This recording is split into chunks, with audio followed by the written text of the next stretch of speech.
Get a key or something.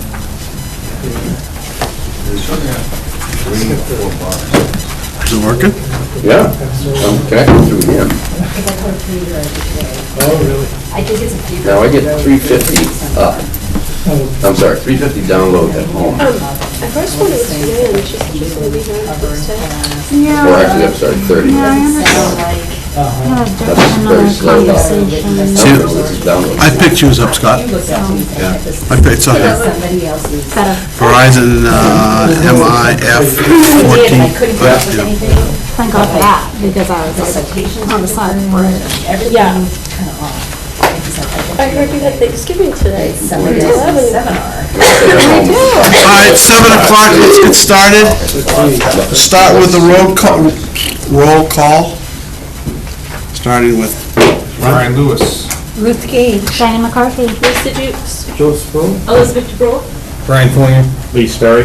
Guy Cameron. Scott Rose. and myself. I haven't heard from anybody else. John Burt's excused. Okay. Elizabeth, you all set down there?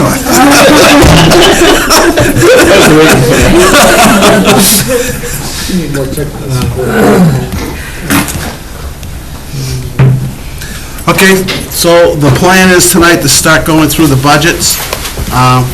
Looks like we have some department heads or people here that can answer questions, so I would say we start right with the town clerk or the admin.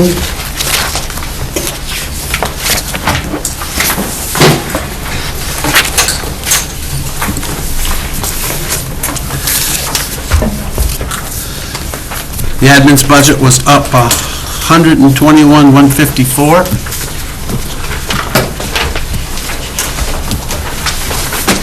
I had a question I was going to ask, seeing Sue's here, I was going to ask it, to rewrite it down, but Sue, there was some benefits moved, like on the town clerk, that's all included in the town administrations now, right? Yes. Okay.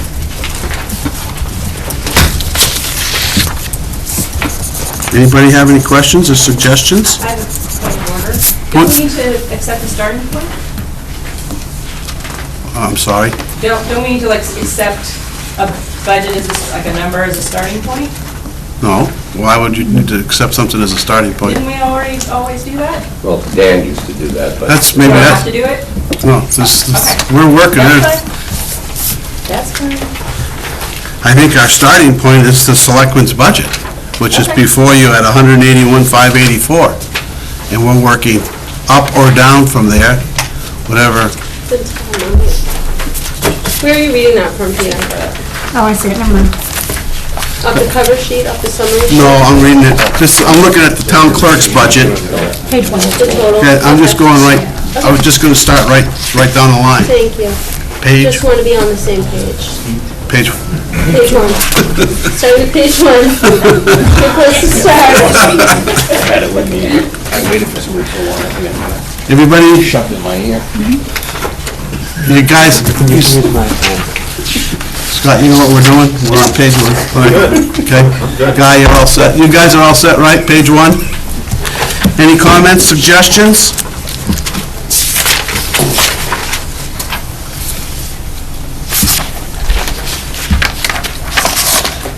Seeing, hearing none, we'll move on to page two. This is the elections. Hold on.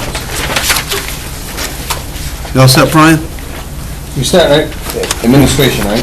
And, Town clerk is the first page. okay, I'm sorry. That's what I needed, okay. Okay, second page. Go ahead, Guy, I'm sorry. I'm doing this electronically, so instead of giving me a page number, if you can tell me, like, we're on town clerk, we're on election, Yeah, we're that's on... what my problem was. We can do that. Okay, thanks. The next one is election. That budget is budgeted, selectmen's budget was $46,274, and that is actually a reduction from $68,677.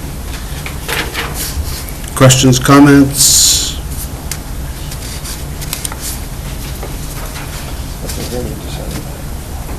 Scott, do you know if all the numbers are in for that yet, for that No. budget? They No, were- because, I mean, a good example, like election food, that hasn't been paid, Okay. so.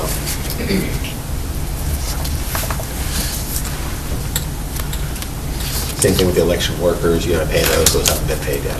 And we have a lot of people working Okay. at this. You all set, Brian?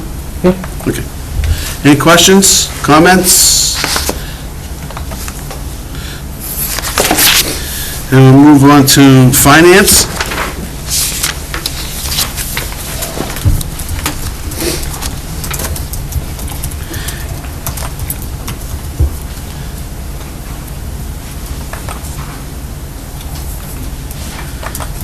Here again, you've got a reduction, but it's, it's because of the benefits line, again, being moved out of there, $57,000. So we go at a number of 265,392.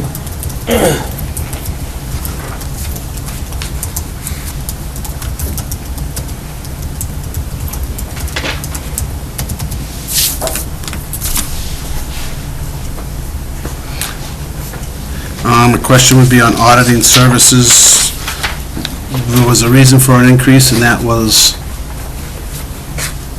so, According to the contract.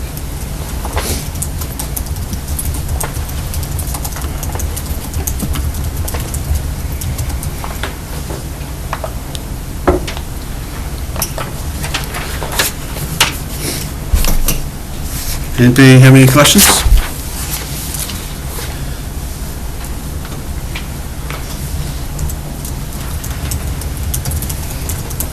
We go into admin,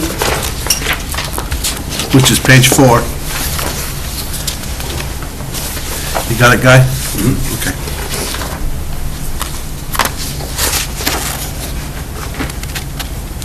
Here we know there's quite an increase, but a lot of it's because of all the benefit lines being moved in there, about 250,000. Moved into the admin budget.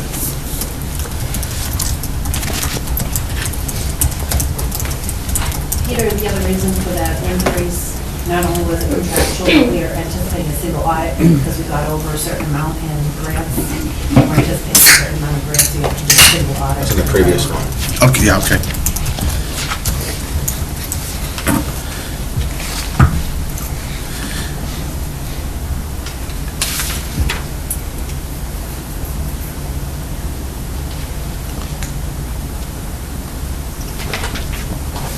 Grassmere Facility Electric, now that was at $8,400. We get part of that back from Mary Lou. Mary Lou is. Right.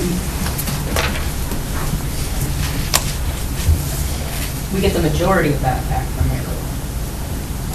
I think so. Half. Really? More than, they pay half the utilities Yeah. plus the rent. Plus rent, yeah. Okay. Yeah.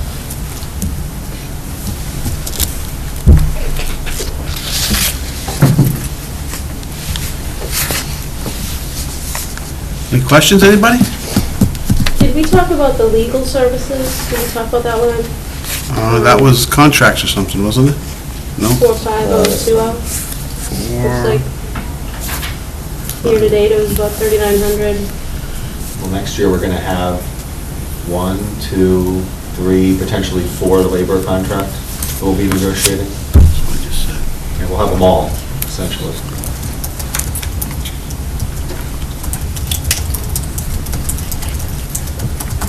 Those lawyers, they gotta get their money.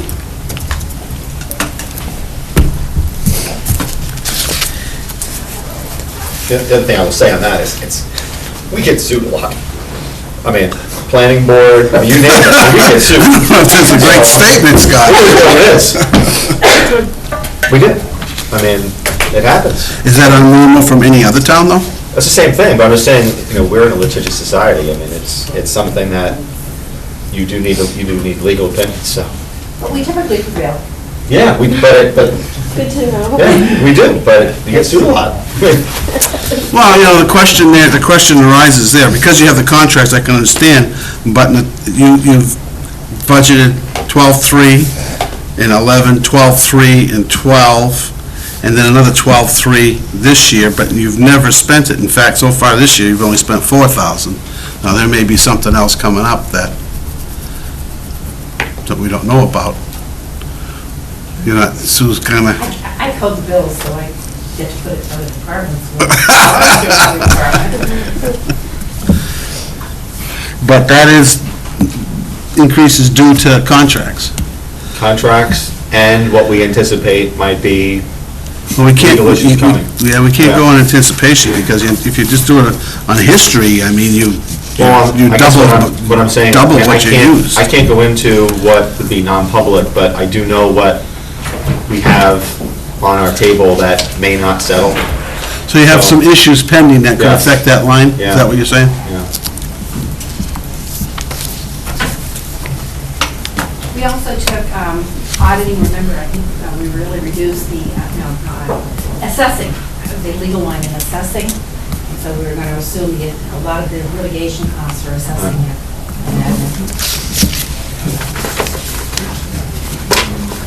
With Fairpoint litigation, point of case. Any questions?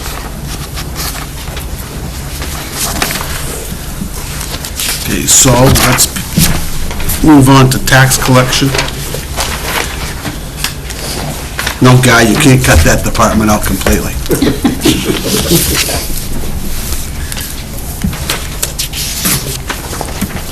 Try.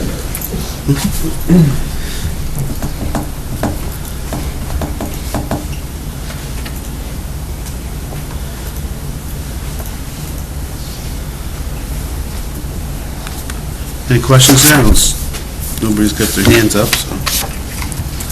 Move on to page 7, which is reval of property.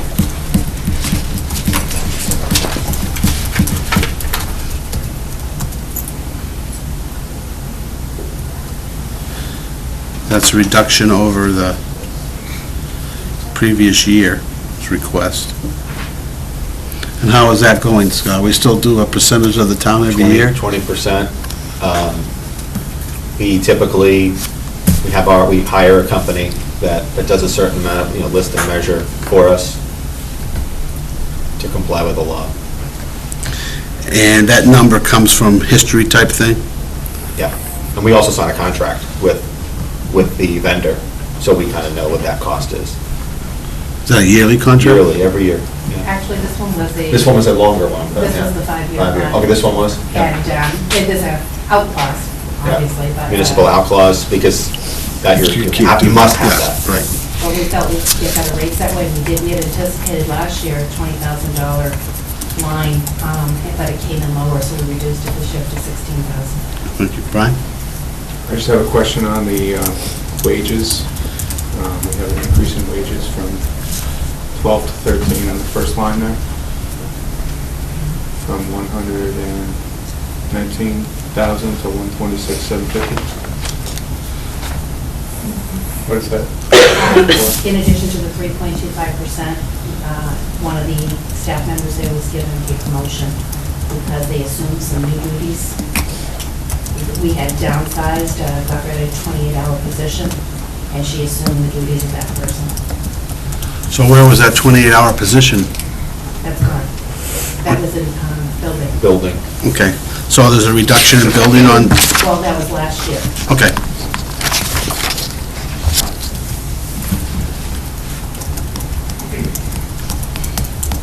So Any Sue, other- just to, I'm sorry, to clarify. Go so ahead. On the consulting line there, you budgeted the 16,000. So far, there's about 9,100 expended for this year. They had a late start. They should be concluding by the end of the year. Okay, so it's anticipated about 16,000. Yes. Okay.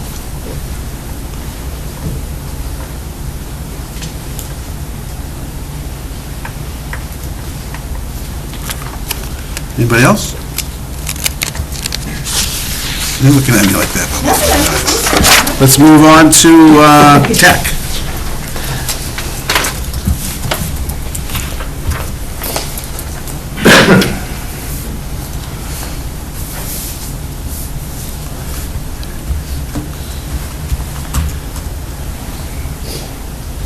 How many people in that position now? Not, you know? 2, from my, right? 2 people. Correct. Yeah.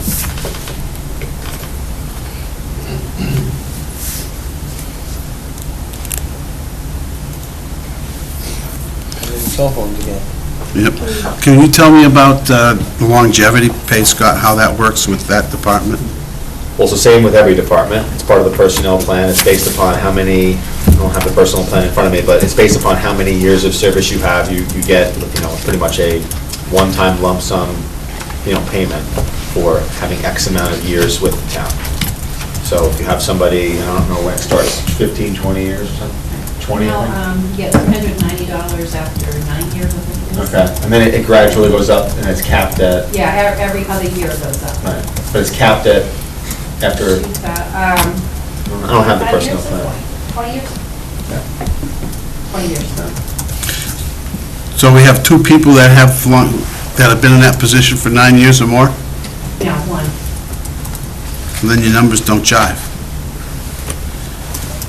No, because their longevity payment probably, this is also, I wouldn't say it's part of HIPAA, but you're essentially seeing it's a public employee, it's not a big deal, but that person had a $780 longevity payment this year, but then because they've gone up, they've more seniority, it's bumped up. Well, we were just told that it's every 2 years. The amount jumps up every year. Right. Okay, so in 11, it was $390, and then in 12, it went up to $780, so there shouldn't be a jump this year. Maybe Brian has to pay. I mean, it's not a lot of money, but I just, It may be that one of the employees may have hit. We have one we know is over. Neil is definitely there. So Brian must be Brian must be there. Doesn't seem like 9 years Yeah. already, but it could be. I'd have to look, I don't have that level of detail. okay. Brian Rose? Yeah, no, Ray. Brian Ray. Oh, I I was was saying, no way.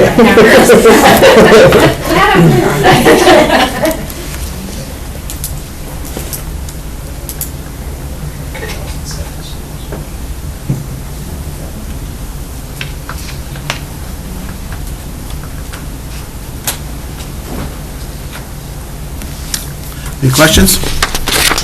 Just Good, Brian? the regular wages, that's a jump because of is that a raise? I know the answer to that question. Brian, who we're talking about, Brian's job responsibilities have changed and right, so he was reclassified because he's doing a lot more than He's just. a systems administrator. Right. Almost all of our buildings require, like almost every company, now we're hot and heavy in terms of communications, internet, et cetera. So Brian's job responsibilities are more than what he was doing, and he was not being paid for what he was doing. So we reclassified his position.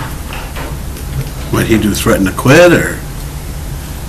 No, No, I no, don't- he didn't, but there yeah. were several openings of systems administrators Is it around across- that paid yeah. a whole lot more than what he was paid.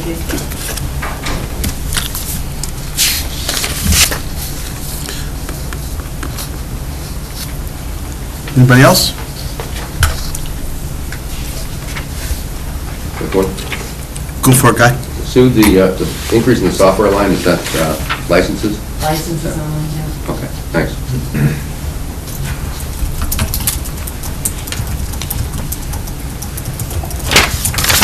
Let's move on to planning and zoning.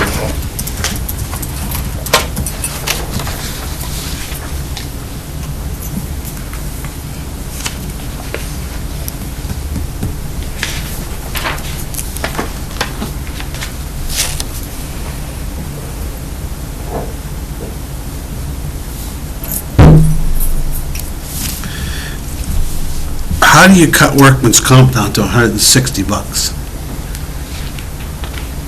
I'm just curious. It was budgeted at $41.75, then cut to $160. We reclassified him with our workers' comp carrier because he doesn't go out in the field like, we have Mark go out in the field and do the zoning, taking the pictures of zoning violations and bring them back to Brian, so we were able to reclassify him under office help. Trying to save money.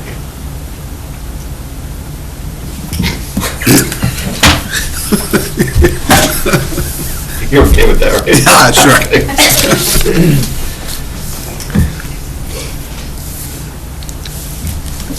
Any questions? Guy? The travel expenses for planning, pretty sizable increase. Yes, it's a national convention that they'll be attending next year for the American Planning Association. Okay. Thank you.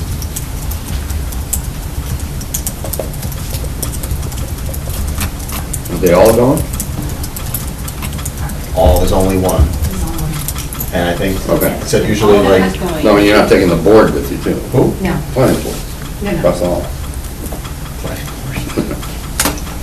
They might want to go.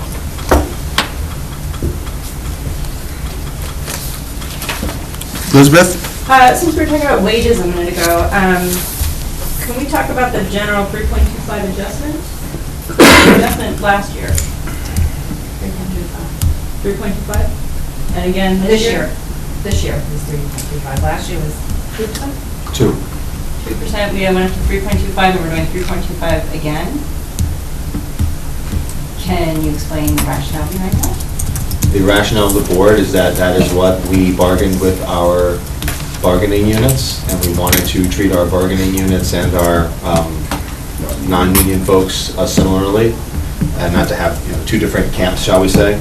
And one thing we did have a situation where we didn't give a raise at all, so we're trying to, in 1 year, so we're trying to, balance that out, so that's the reason why the board went with 3.25. And again, it's, there is no step. So before they had steps and cost of living adjustments. So what we negotiated in our contracts was either a step or a COLA, but not both.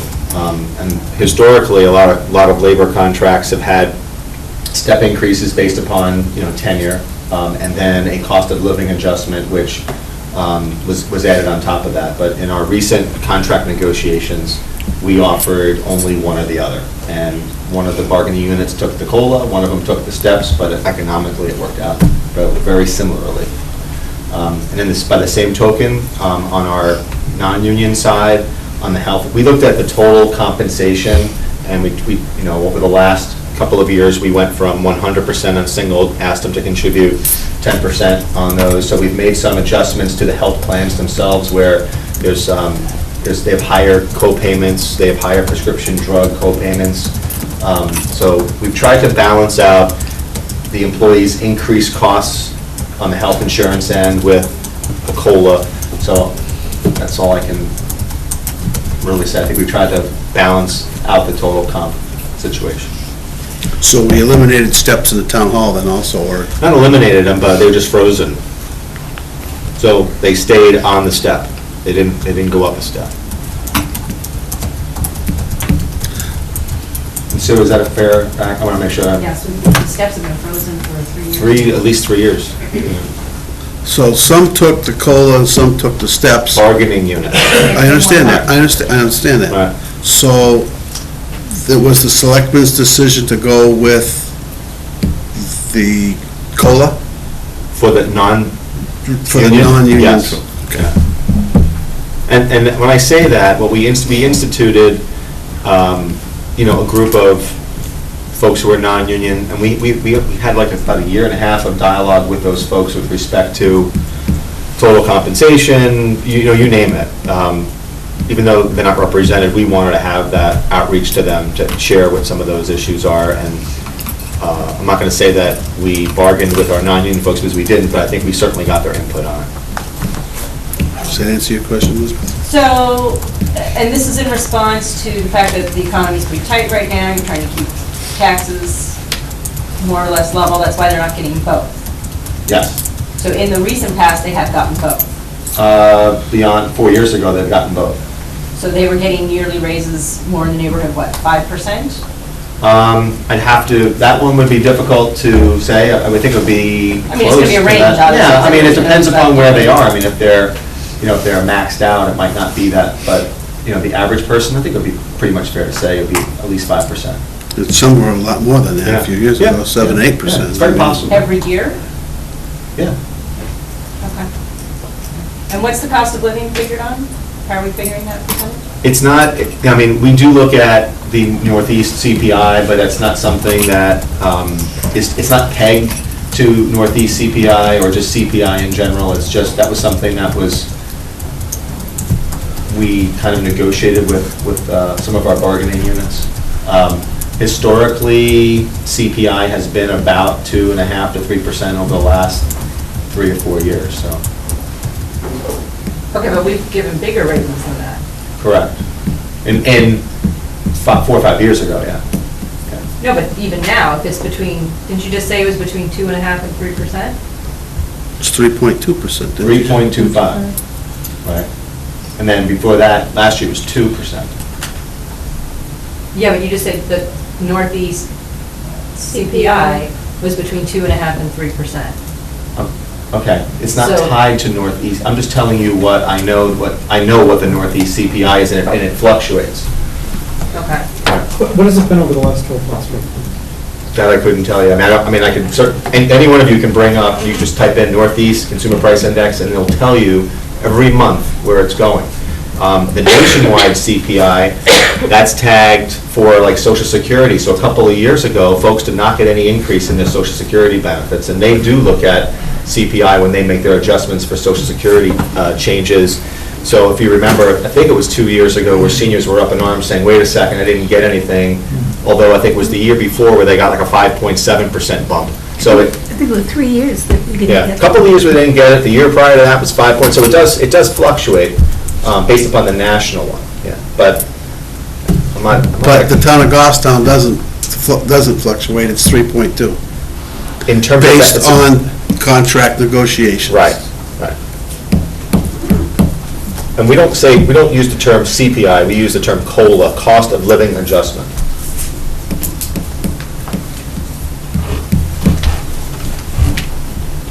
Okay. Okay. It's just under 2 It's just under 2? right now. Nationally or in the Northeast? Northeast. For October. It was down to almost 1 in July. It's like this. Yeah. Yeah, it is.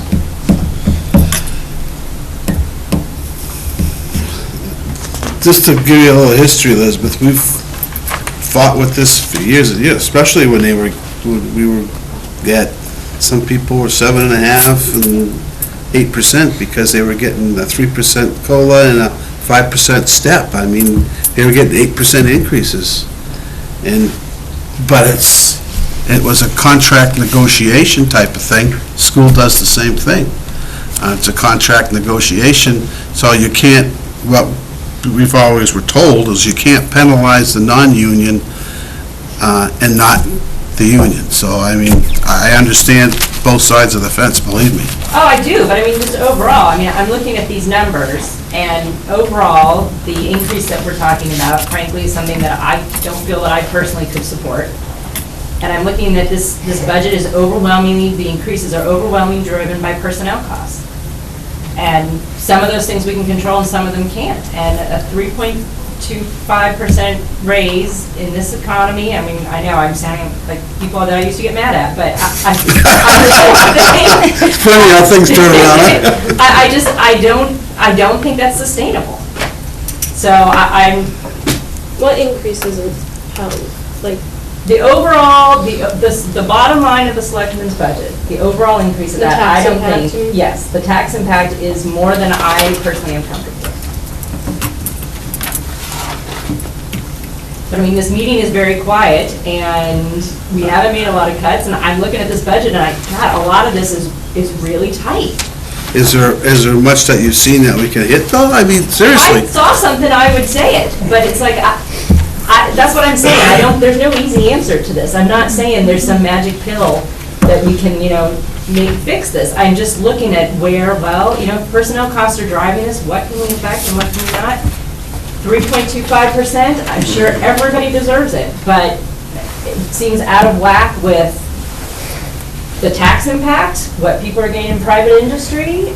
I looked at the Census Bureau's numbers on median household income recently, adjusted for inflation, 2001 to 2011, for New Hampshire, the increase was about 1% after inflation, over 11 years.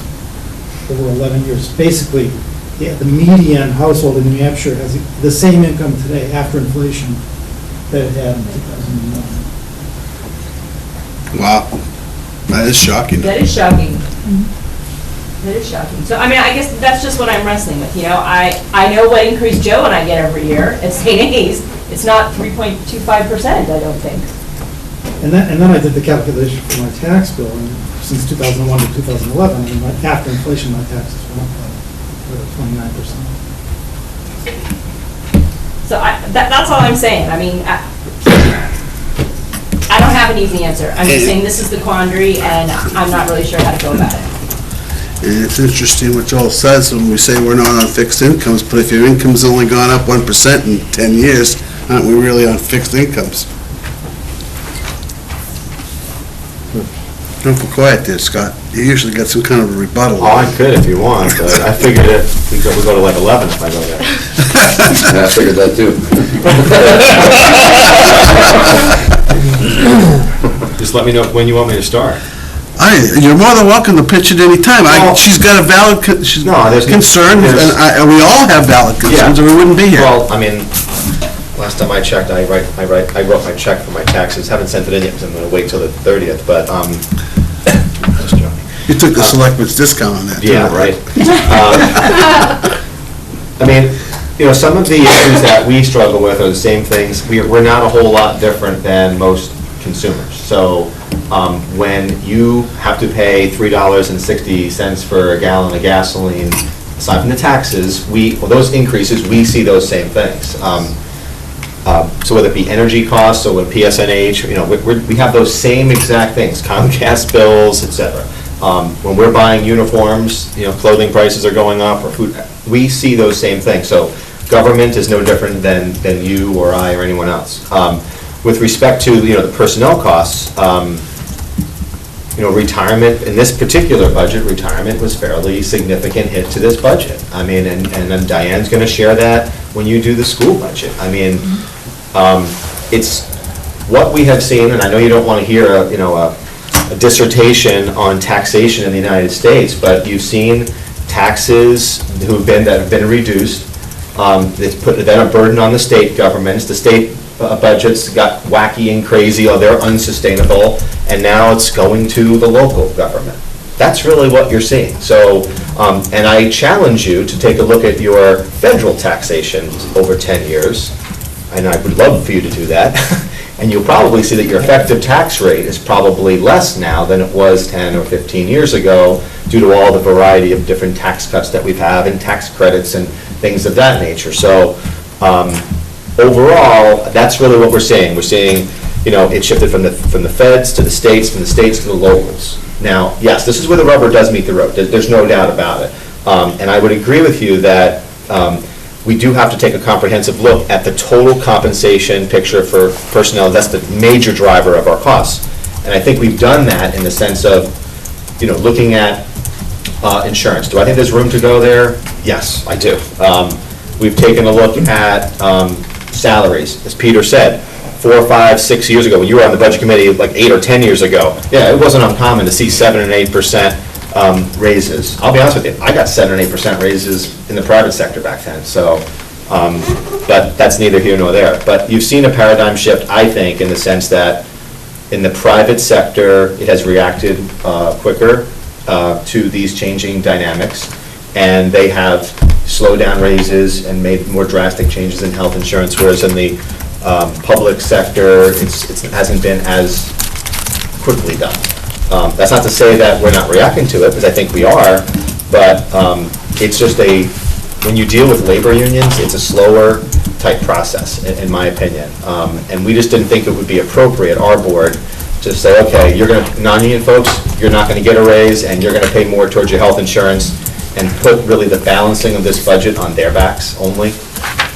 So the conundrum is this, is that if we have choices. The choices are that if we are looking to reduce the overall tax impact, we can place certain hands. One, you can address your capital expense. You know, you've seen that chart where we took less and less and less, and that's not a sustainable path.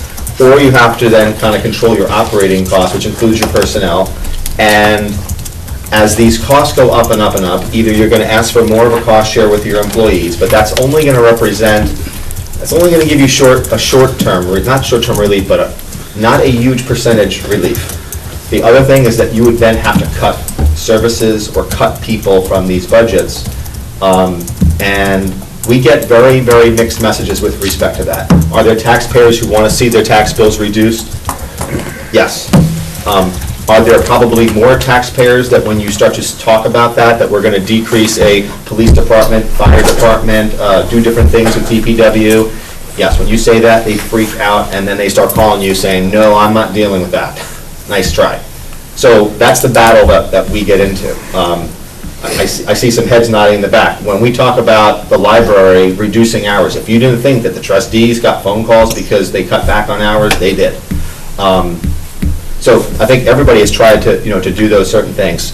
Could we do those? Yes, we could. But the challenge is that we're trying to predict as a board of selectmen and probably a school board, where's that happy medium? We know it's going to cost more, but where's that tipping point where it's, the voters are just totally not going to accept it? And that's the hard part that we are faced with year after year.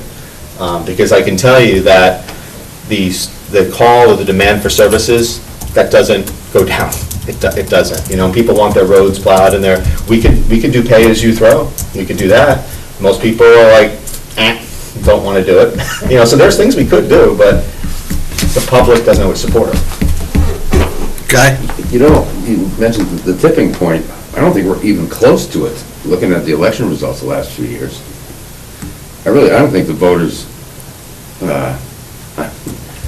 if you look at everything that they rejected, especially last year, I think they're willing to at least maintain the services they've got, perhaps not necessarily cut them, but I don't think they're even close to the tipping point, because they're not getting 3.25% raises, at least people I talk to. And you're talking about a total, right now, if you exclude PEG, because they're going to full-time, if you were to level fund the wages lines in the admin budget, you're talking about a cut of $42K, a little bit over. So it's not very much. Plus, minute corresponding adjustments to, FICA and all the other stuff, But you can't look at it as it's not very much. It compounds. Every year. That's true. Because you add the 3.5%, then the 3.5 on top of that 3.5 next year. It's a third of the increase. Okay. But I think to Guy's point though, even to maintain the services we produce now, which is basically what we're talking about in this budget, it's a fairly substantial tax increase. And I think as we saw last year, people are not going to go for that. And what This is is the just one tax department. One at a time. Sorry. Go ahead. No, I was going to say, what is it? I have it written down here, but you must know it off the top of your head since you're... Well, no, I'm just looking at, it's what? With CIP, and I totally agree, CIP, it's not sustainable to keep rating it. It's 10%. Well, up here this way. Is that what it is, Sue? Did I read that correctly? Not a 10% increase. No. Wait a minute, I found the 5.7%. wrong. 5% increase, Yeah. not counting in the school. Just the town, yes, 78 cents or something? What do you mean, 10% increase in the tax rate? Or are you talking It's about? not a 10% increase in the tax rate. I was Okay. looking at the wrong page. Now I'm on the tax rate calculation page, and it doesn't have a percentage, but it's like 73 cents. Well, take on the tax rate. And that's without any special That's without articles and special contracts. That's With some with special special articles. That articles, is but with not some special- contracts and not the school. Is it with the 4 special articles? The And first- with the road program and, yeah. But those 4 special articles are a break even anyway, so. What is it? 73 cents. So I what can't is- figure out what that percentage is. But I'm going to just put this in proper, if I could, I think this is pretty, let's look at some of the bigger drivers. I think Guy hit the nail on the head. The wage driver, $43,000 in the grand scheme of things. It does have a compounding effect, I'm not trying to diminish it, but that is what it is. The retirement, I believe, was 160 160,000, Sue, is that, am I right? Alone? 171,000. Okay, I'm on, okay, $171,000 there. That's townwide. Right. The biggest nut that you're gonna see, there is a $1 million increase from last year on roads. Because we put out a special article, it failed, we have $500,000 committed towards roads, through the road program.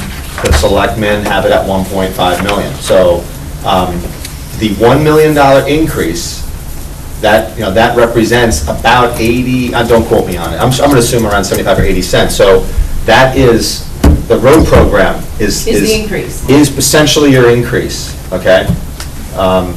Okay. I still think though, I think the wage issue is still an issue. Like I said, I think 3.25 is a fairly generous wage in this economy. I think a cost-sharing benefit of 85 to 90% is remarkable. I know you guys are moving in the right direction, but ours is 74. St. Louis is the second biggest employer in town. I have to, if I could, I respect everybody around this table, I truly do, but when it comes to, you have your opinion, and I respect it. When it comes to policy, that's a Board of Selectmen decision and a governing and school board decision.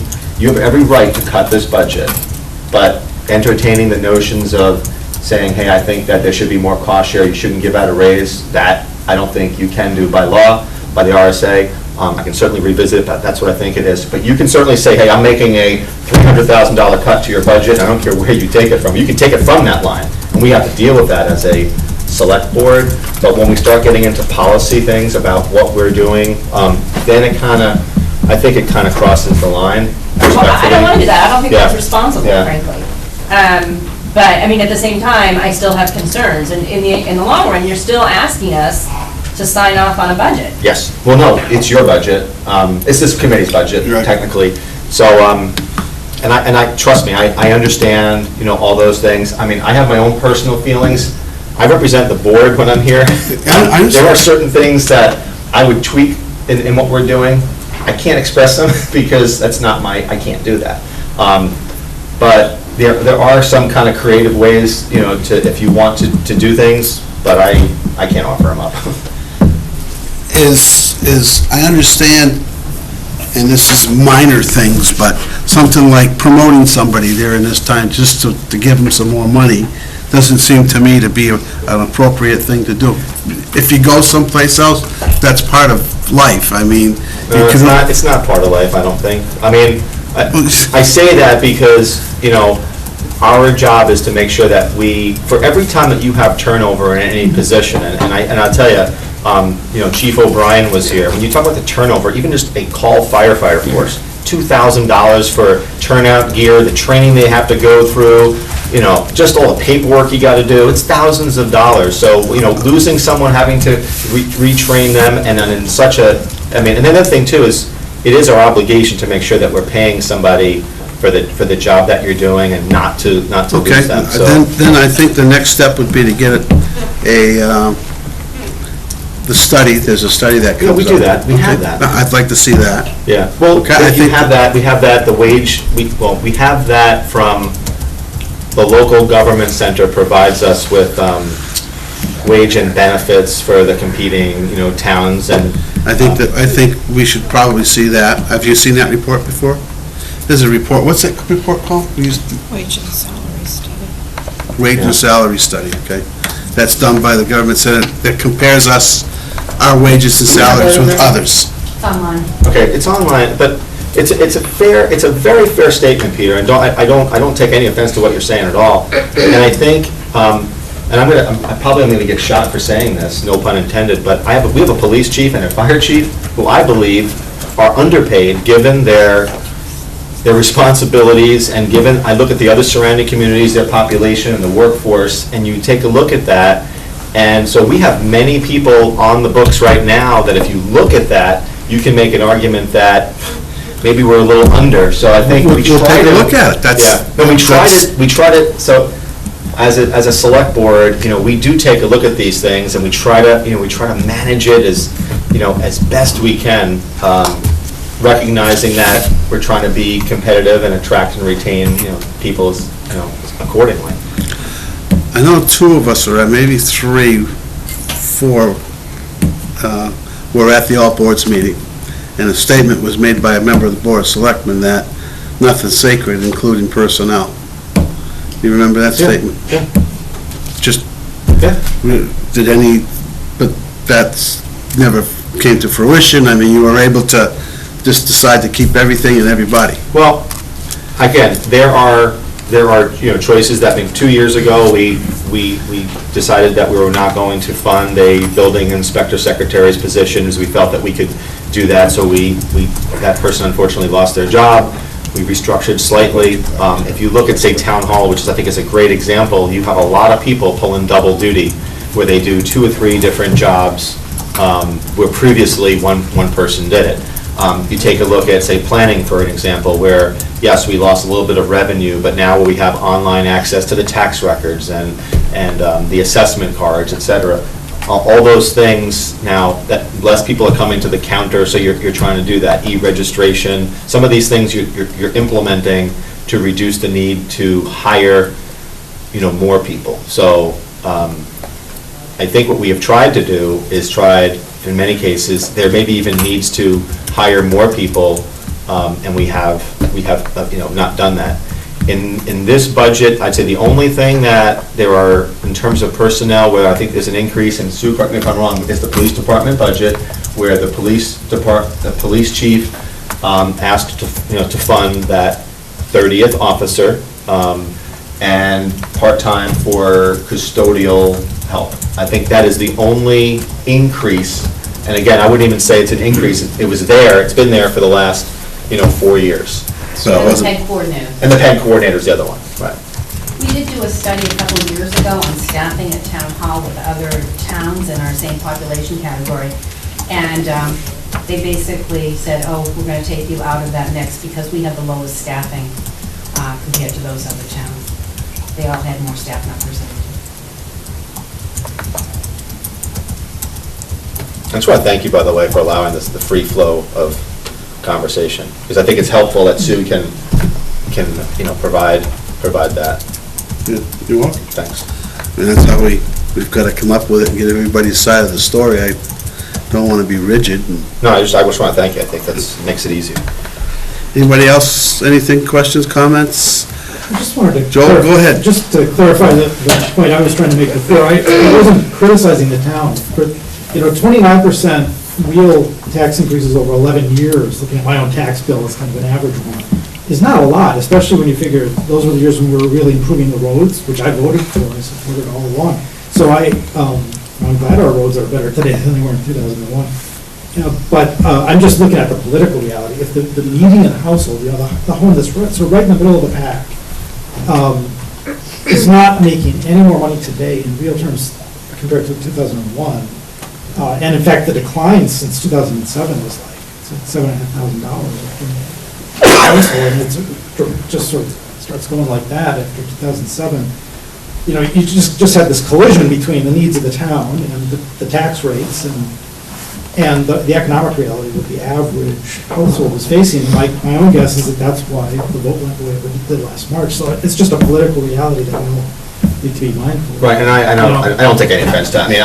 I honestly don't. So it doesn't mean it's a criticism. No, and I think we're a very frugal town. Yeah, no, I don't know. I didn't take it that way. I just think, in many respects, there's a lot more, the difficulty of both my position and Diane's position, I think, is just trying to balance that, knowing that the costs are going up and up, what is absolutely necessary, what's not. In talking to constituents, people want a safe town. So, the police department is integral to that, and so is our, EMS and our fire department. We want drivable roads.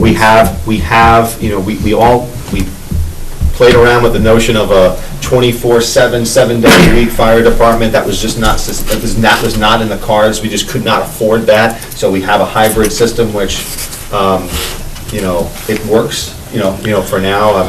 You've got the library reducing hours, you've got Parks and Rec implementing, they put in fees, having a capital reserve fund to try to deal with their upkeep there, and the list kind of goes on and on. Obviously, Carl was here that is a big nut, the DPW budget, there's no doubt about it. But I can tell you that, and the biggest thing that I learned from jumping from the school board to the Board of Selectmen was that people send you emails about the roads, about the broken axles, and about their, their tires. And when I go and hit a pothole twice in a winter, and damage a room, whatever, so believe it or not, people, they all love the kids, they all love the teachers, but I'll tell you, everybody loves the roads, especially when you hit the pothole. So, that being said, I mean, we have historically asked people to vote, hey, do you want to spend more money on roads? If you remember, for the longest time, 7 years, it was out as a special article, then it was put in the budget, then it got cut, and then it got put out again as a special article. Those are options, for folks, if they want to go down that path. I don't have the answers to you on those things. Our road program should probably be more at $2 to $2.5 million, and we're looking at $1.5. This year, it's at $500,000. I will tell you this. Last year, when that happened, I was disappointed, but I said to myself, you know what? This will give us time to catch up on all these projects, Mass Road, this one, that one. Well, guess what? We're caught up now. So now if we don't do these things, we got the projects ready to go, but if you don't have the money, it's just not gonna happen. Those will be the first people complaining when the roads are not so good. Guy? Maybe we're approaching this whole thing from the wrong angle. We've been, up until the roads program conversation, we've been talking about the wage lines, okay? We all know these people deserve these raises, okay? We all know how hard they work. Maybe we need to approach this from the perspective of how to figure out how to give it to them. Where else can we find, does the road program have to be $1 million? Can it be $750,000? Well, just for clarification, Guy, it was $500,000 now, and it's budgeted at 1.5. Right, I understand. Okay. But I'm saying, maybe we should be looking at what other lines we can find money to give these people the raises that we all know they deserve. I think it's interesting that you say that, Guy, because, yeah, we want to pay them as much as we possibly can, but if you can't afford to pay them that, then you can't afford to pay them that. I mean, it's just, if Brian or Lee have to hire somebody and the guy wants $15 an hour, but they can only afford $12.50, geez, buddy, I'm sorry, you have to find someplace else to work. We had 11. Well, but, they have, I'm sorry, that's part of, and I understand, Scott, what you're saying about experience and all this, but it comes a time where you just have to say, okay, I just can't afford to pay for your experience anymore, it's time for me to find somebody else. I agree, but I don't think we've established that we can't afford it if we don't try to find the money from somewhere else. But Okay? you're taking it from someplace else that desperately needs it, which is the road program, Well, right? I don't know, we got by without it this year. And if it I'll rolls talk- out into a special article again this year, I'll be very curious to see what the voters are gonna do again this year. Brian? Correct me if I'm wrong, but we can't touch the salary either way anyways, from what Scott's saying anyway, so. No, it's not true. Well, I thought you were saying that we can say we want to cut X amount and you guys figure it out, but my understanding is that we can't touch anything. Isn't that what you just said earlier, that we legally, we can't say, yeah, we're gonna take you 3% away or something? Correct. And again, this is my interpretation of the law, says that the Budget Committee doesn't really dictate personnel policies, but they do dictate the budget. So if you in your mind said, you know what, that 3.25% is too high, I think it should be nothing. Yeah. And you could say, okay, what does that 3.25 translate to? $42,000, well, good, we're cutting $42,000 from the line, I don't care where you get it from, but we're not supporting it, and that's how we're voicing that opinion. all right. That to me is how the law is, but. It's a bottom line budget. Yeah. You could- That's all I wanted to know. You could say, yeah, we're cutting 42,000 and they could still give the raises. The one thing I just didn't want to get lost in this whole thing was, going back to your point, Elizabeth, was the 3.25. And I'll give you an example. The year before, I'll just use the police department bargaining unit as an example. Police officers, 3.25 in this particular budget. It was 3.25 in the current budget. And do you know what it was in the budget before that? No. 0. Okay, they took no raise in that first year.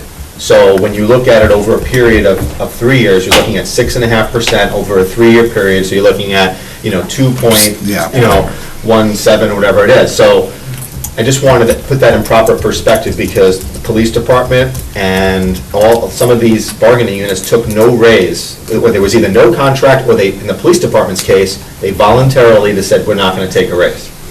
And then they bargained for a 3.25. So it would be remiss of me if I didn't state that, because it's 2-point-something% average over the 3-year period. And Public Works been frozen for 2 years. Right, and Public Works has been, right? Frozen for 2? 2 years. Right, and again, I'm not here to defend Diane, but the support staff, 2 years, no raise, teachers, 1 year, no raise. Yep.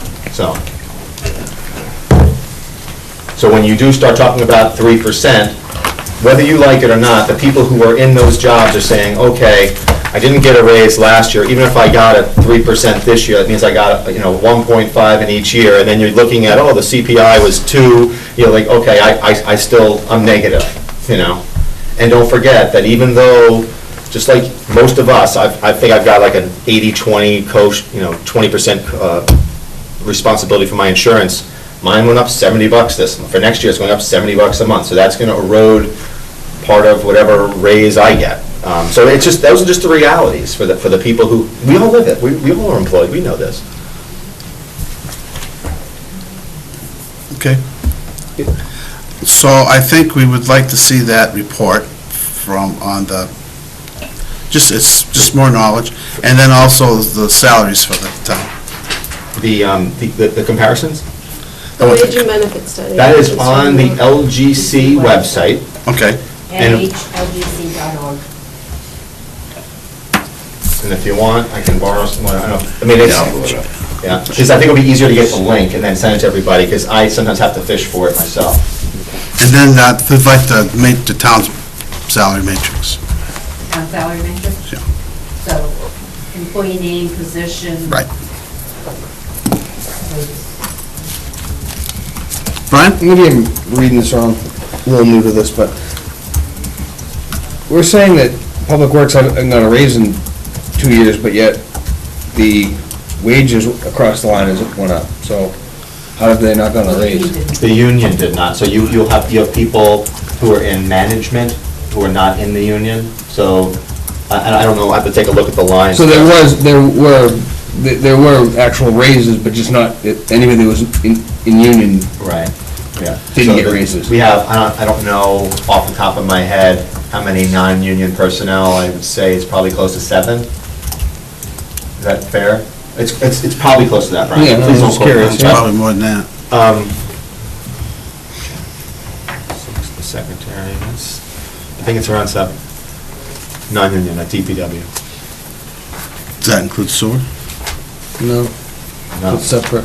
yeah, that's separate. Okay. But my 'Cause I mean, check, it went up 22. 2 of them. boom, Cemetery. boom, 22%.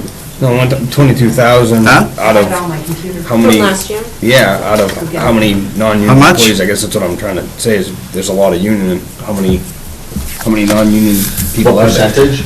Well, no, it's not a percentage, roughly, I mean, just Mike, What tab you on? telling me It's about 22,000. 24 union members, if that helps. What's that? It's about 24 union members. So, and the other day, he said, what, 31, 32 employees? Correct me if I'm wrong. Was it 30? He said 30, right, didn't he? I'm pretty sure it was like 31. So that'd So, be Brian, right, you're 7, looking 8 non-union. Brian, you're looking at page 1, What 41100. sections Yeah. it's got? Okay, where the adopted budget that we're working under, Yeah. is 1,388,000, that's what you're looking at, right? And it's going up to 1,410,000. Yeah. Right, okay, Brian, I guess all I'm saying is 7 employees, 22,000. right. I'm just trying to Yeah. figure out, because we're saying that we didn't get raises, but yet some people did obviously get their bump ups Right, if I they're mean, you're talking non-union. about the director Yeah. of DPW, Megan, you're talking about Jeff, Mike, those types of folks are not in the bargaining unit. he has 34 employees. Okay, thanks. So we're saying it's 7 of them? So there's, don't, be I don't- 10 then, right? That's my guess. There's 24 union people, there'd be 10 non-union. If that's correct. Yeah. Yeah. Yeah. So it'd be 10 people divided by the $22,000, right? That's all I was curious about, so. And we can get you the definitive, I mean, I want you to have, definite numbers, but, I mean, I was just thinking off the top of my head. But in the same vein, just out of curiosity, in the same vein, we give our non-union people increases because the union contracts give them, but we give them increases even if the non-union, even if the union contracts don't have an increase. Would that be accurate? No, because 3 years ago, we did not give any raises out to our Okay. non-union. So if the union doesn't get a raise, the You're non-union... preaching to the wrong guy on this one, and because I have to represent what my board does. No, What I'm my- asking my a board's question. decision. No, the problem that I have is I'm agreeing with you, but I can't agree with you because I represent my board, not me. Okay, What you're saying is that we have to provide, that the board has decided to provide the same level of benefit that's been negotiated to offer consistency. well, what I'm saying is, my question was, if the union contract doesn't have an increase in that year, the town employees don't get an increase. That is what, over the last 3 years, that's what happened, yeah. So, in the contract negotiations we're in now, right? If there's no increase, then these increases would be void. No, because we're only in one contract right now. I can't go into a whole lot of details, but we try to be, offer, parity with everybody that we've done, so you can read between the lines Yeah. there. So, we try to be consistent. So if we offered something to one bargaining unit, we've traditionally Okay. offered it to all, and then same thing with our bargaining units, so. And just for the record, because it's in the record, my difficulty is here, you can check the Board of Selectmen's, is I departed from my board on that, but I represent my board, so. I understand that, It's like when we go to a public hearing, who do I gotta represent and stuff, Right. whether I agree or not, so. Any more discussion on that item? We're gonna get more information, we know where to get some more information from online. It'd be interesting to look and compare. Well, the way Stu's going, I think you'll have all this, I hear all kinds of By the things end of the going on. on the LGC. Yeah, yeah. You found the wages? No, I didn't.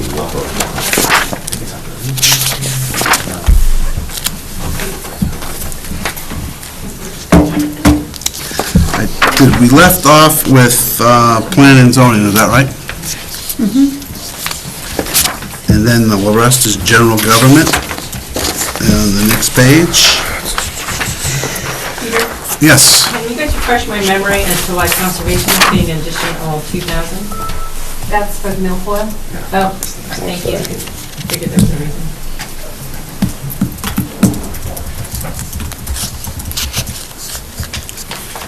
That's for Lake Nestas, whatever we... Namaste. Namaste. Namaste. Namaste. I'm like, I don't think it's yogic. Yeah.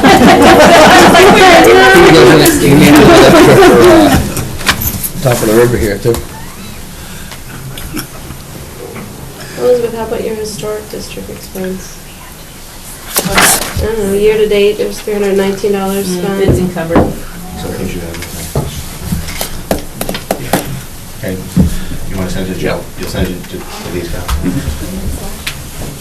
So the link that you're going to get on the LGC website is 2011 data, and it's going to be wages, it'll be benefits, so it'll tell you exactly what, it's all based upon, it's banded based upon population, so they're going to put cities like Manchester, Nashua, Concord, Portsmouth together, and then they'll lump us together with Bedfords and the Hooksets and things like that. So you'll see that it'll include vacation time, it will include all those, and it breaks it down pretty much by department, so admin, finance, police, fire, everything that we have here. The only caveat I would throw out, and Sue, correct me if I'm wrong, but we have a lot of combo positions that are in this building. So, we may have somebody who's doing both human services and doing some accounting, and so someone who might be doing some planning and some building, and, so we have a lot of combo type jobs.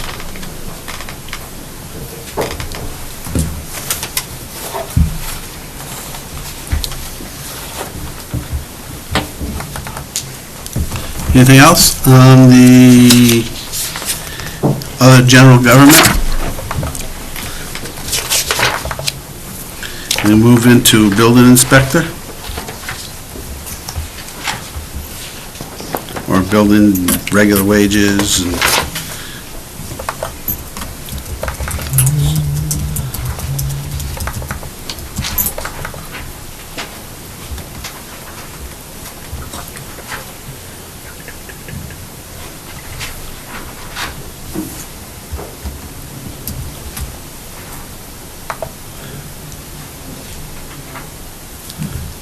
Any questions?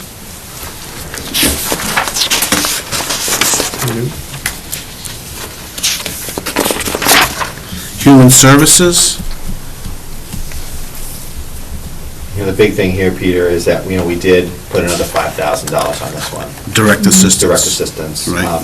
So that's the big one here.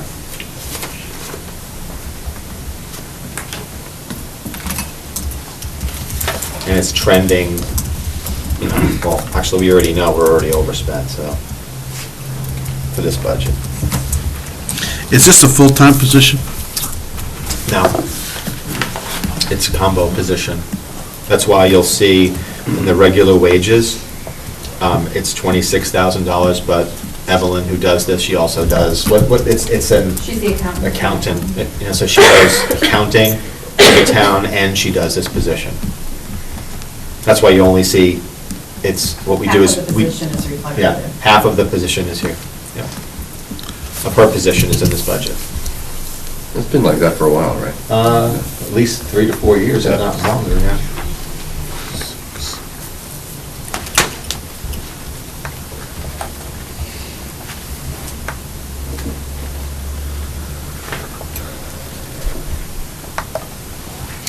When I look at a budget, I kind of try to look at last year versus this year. And I know with the HIPAA rule, we move stuff around, but with a $26,000 in the current year and $10,500 in benefits, they must be paying the benefits out of this line for the rest of her salary?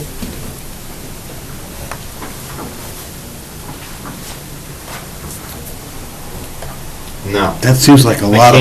Okay. I know we can't get into it. Well, I can get into some of this. I mean, if you take a look at the plans that we're on, I mean, family plans for health insurance, it's very possible that it's over $20,000. So, and then you add in dental and you add in other things, it is very possible. So, we operate under a cafeteria plan, but I can just tell you that if you look at, I'll tell you exactly what it is.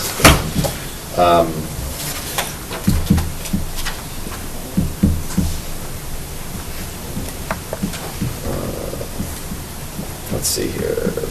We're on BC3T20, right, Sue? That's one of them, I believe. Yeah, the 3-tier Blue Choice. Yep, okay. That is per month, $1,848.48. Multiply that times 12 and, so these plans. 23,000 a year. Yeah. I was gonna say, I've seen them as high as Yeah. 25,000, Yeah. and the Yeah. premium's pretty high. Yeah, so it's not uncommon that you're gonna see, Okay, so that's a percentage of her her total benefit package, or that person's total benefit package is a charge to this line, based on the hours that she works or that Yes. person works. Right. Okay. so, and it was, we did have a presentation by the local government center. We do it every couple of years. I know the school board has it as well, and they gave us kind of an overview of the health insurance. And yeah, I mean, it's something that I know that the Board of Selectmen is aggressively looking at. It's going to be aggressively dealt with next year. in terms of, you know, what we're doing with our union contracts and our non-union folks, but we have all the data. And, you know, it's the same thing that's going on at the national level when people talk about healthcare. I mean, prescription drug costs, where you have, you know, people are on a drug to deal with multiple sclerosis or rheumatoid arthritis or a whole host of different things. These drugs are like very, very expensive, you know, I mean, and if we have, you know, 300 families or 300 people with potentially spouses or families on there, and somebody has an individual, a child maybe with, you know, a blood disorder, or somebody has experienced the, you know, the unfortunate, you know, cancer or something, and you're dealing with, you know, chemotherapy. I mean, these things can quickly get into, you know, $20,000, $50,000, $100,000 in drugs like that. And then that affects our experience. So it's, I mean, I can tell you flat out that we paid last year close to over $500,000 in prescription drugs for the town. So. Does that LGC report also report on the percentage, though, that the percentage of benefit costs that the employee pays and the employer pays, and compare it across town? Yeah, the report that you're going to get from the local government center does that. What they did for us is that when they came in to do our presentation, that was one of the questions that we asked, like, what is the percentage? And like, in terms of, just so you know, like the town of Hooksett, we know somebody who might work there, it's 90% across the board, according to the data that LGC provided us. Same thing for the town of Bedford. Town of Hudson was 100% for one person, 75% for two person, and 67% for family. Town of Bow was 97.5%. And then, so it varies all across, and you'll see that in that particular study. So what we have to do from the board levels, we have to look at the comparable town data. Then we have to kind of look at what's in the private sector as well, because you're competing for employees and you're trying to attract and retain on both sides of the ledger, and try to find that sweet spot. So yes, you are correct that private employers are not paying 90%. You know, I mean 90-10. They're probably more at 80-20, 75-25 in some cases. However, most municipalities in New Hampshire are probably in line with what Goffstown is doing, right, wrong, or indifferent. That's what the data is. But we're trying to change that. Right, but that's something that we're looking at as we go into our next series of negotiations. Just to clarify, because we've talked a lot about town and school, I think the school's rate is different. Don't know if you know that? Yes. We're negotiating both, but yeah. But currently, it's at 85%, I think, because I negotiated that contract, and 80 for the support staff, if I'm not mistaken. Okay. As I understand it. Yep.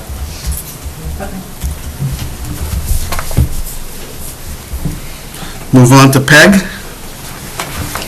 And again, this one, Peter, is the other more substantial increase, because the board went around and around on this, and we said, we're proposing a plan which would create a revolving fund for PEG, where 2% of the 5% of the monies that we get for franchise fees would go into a revolving fund. They'd have a budget, and it would be their responsibility to, you know, adhere to that budget based upon the revenues they get from PEG.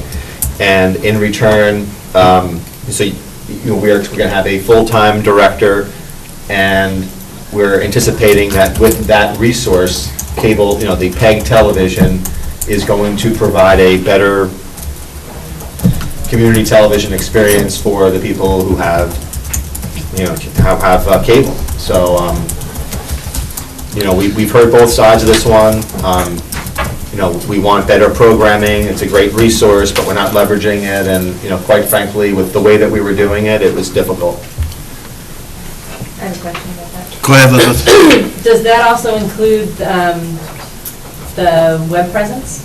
Yes. Yep. So this increase would not impact the tax rate? It does. It does slightly, because what happens is that, Joel, right now, the way that it works, and and again, I probably need Sue's help on this with the exact numbers, but I think we get about $260,000-ish Yeah, pretty close. in PEG TV revenue, all right? So in our prior year, if we had approximately, say, a $65,000 budget, $200,000 of those PEG, those franchise fees that subscribers pay would go into the town's general fund, which goes towards the tax rate, okay? Now what we're saying is, you know what? We're gonna give up $112,000, shall we say, of PEG resources. So we're only gonna get, $150,000 of revenue. So we're gonna be foregoing $110,000 of revenue.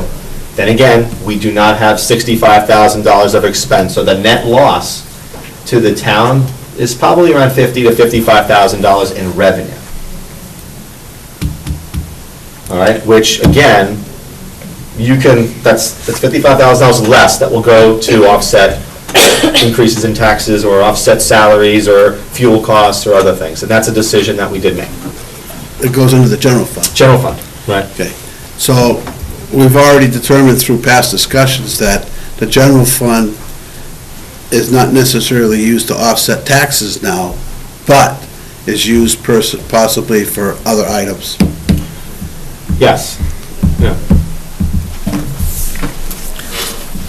The general fund is part of the calculation that you use to determine, what tax rate you're gonna have and if you're gonna use fund balance and things of that nature, yeah. Right. Yeah.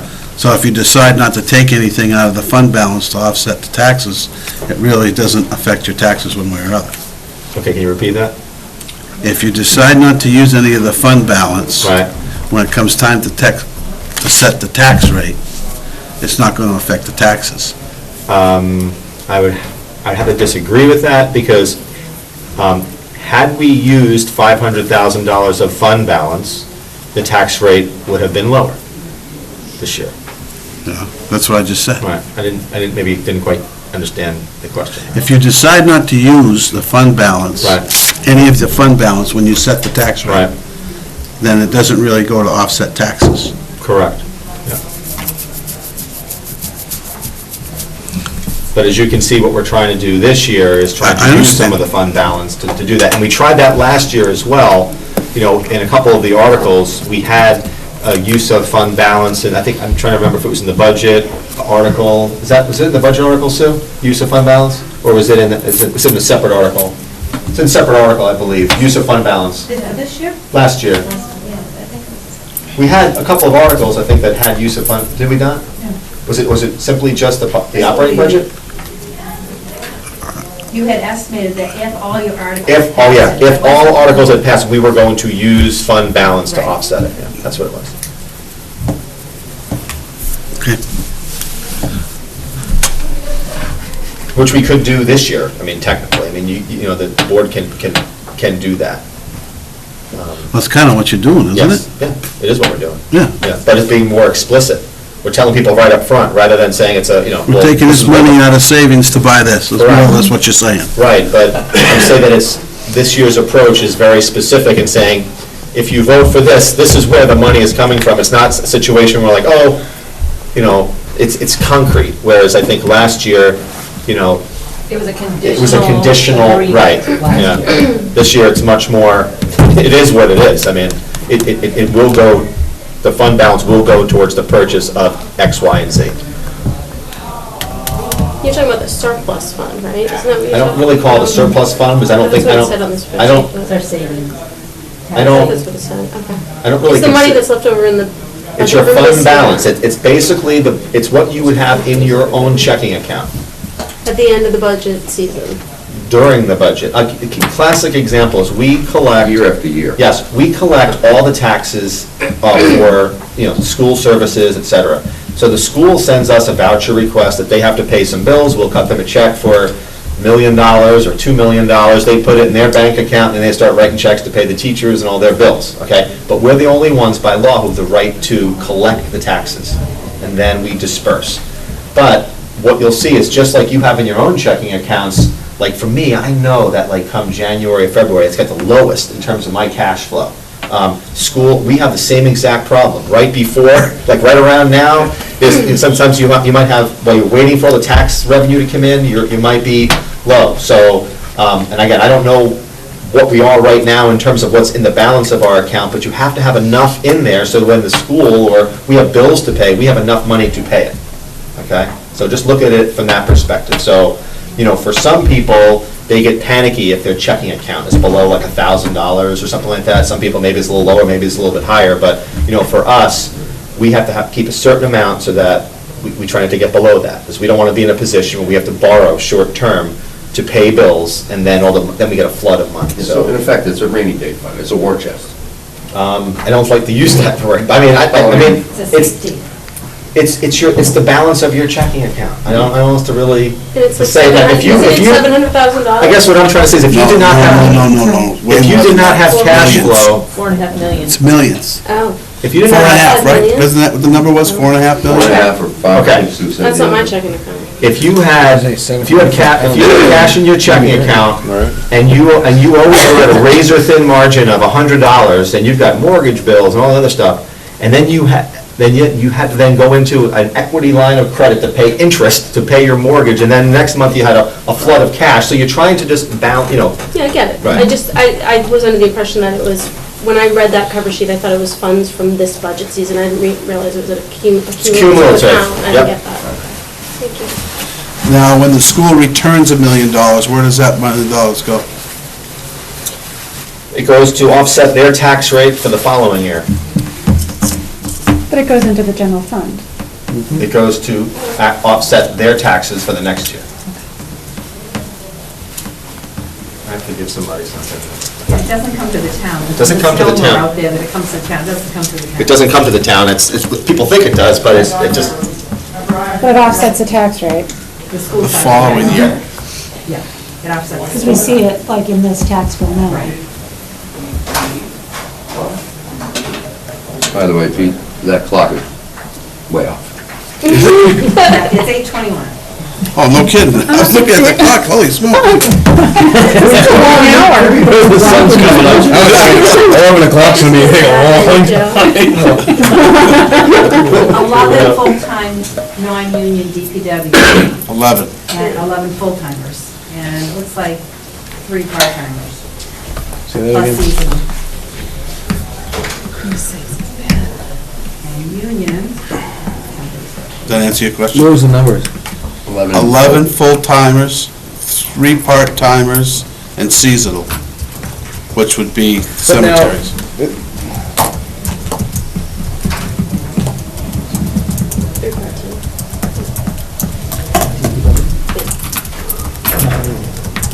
yeah, and 24 union.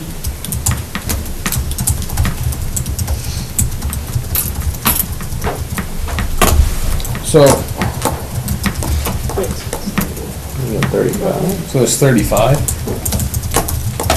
24 and 11. Yep, that's Plus, no, but. Let me get my calculator. Well, I was pretty sure that's not what Carl told us tonight, that's why I'm asking that. Yeah, actually, I thought he said 34. He said 34, he probably wasn't counting himself, yeah. And then you didn't count the 3 part-timers. Well, we don't have to count his pay. We just wanna count himself. Budget balance, Now, the 3 was part-timers? Yeah, 3 there's part-timers. one solid waste part-timer, the custodian is part-time, and a portion of the building super, who carries a portion, and a part-time clerk. We haven't moved on yet, Scott. No, because we just got some more information on DPW that he had requested. Yeah, it is. Any more questions on PEG? I think we got PEG covered, huh?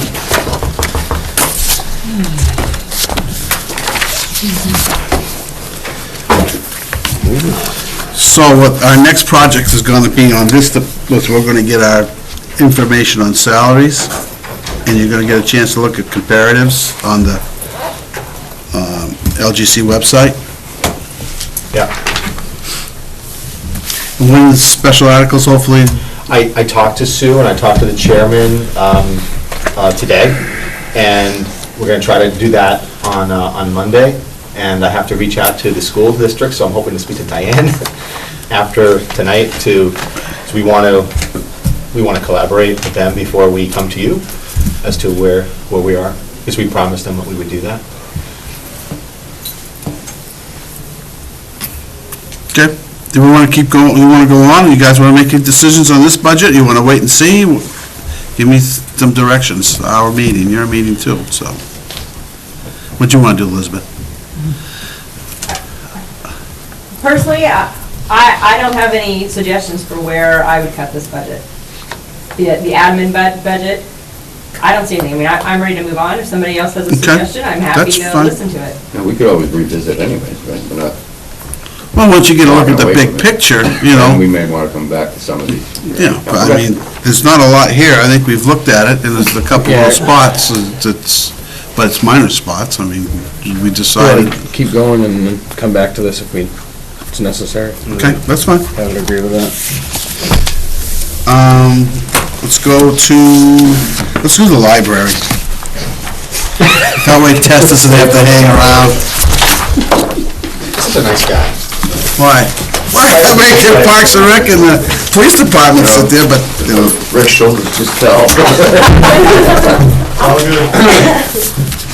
Yes, there is. Yeah, Thursday night football, my friend. Buffalo, Miami. Buffalo, Miami, it's a big, yeah, it's a big game. Buffalo, Miami. I got it here on my computer. Oh, man, I didn't even think of that, thanks. Just watch out for that camera Right. over your shoulder.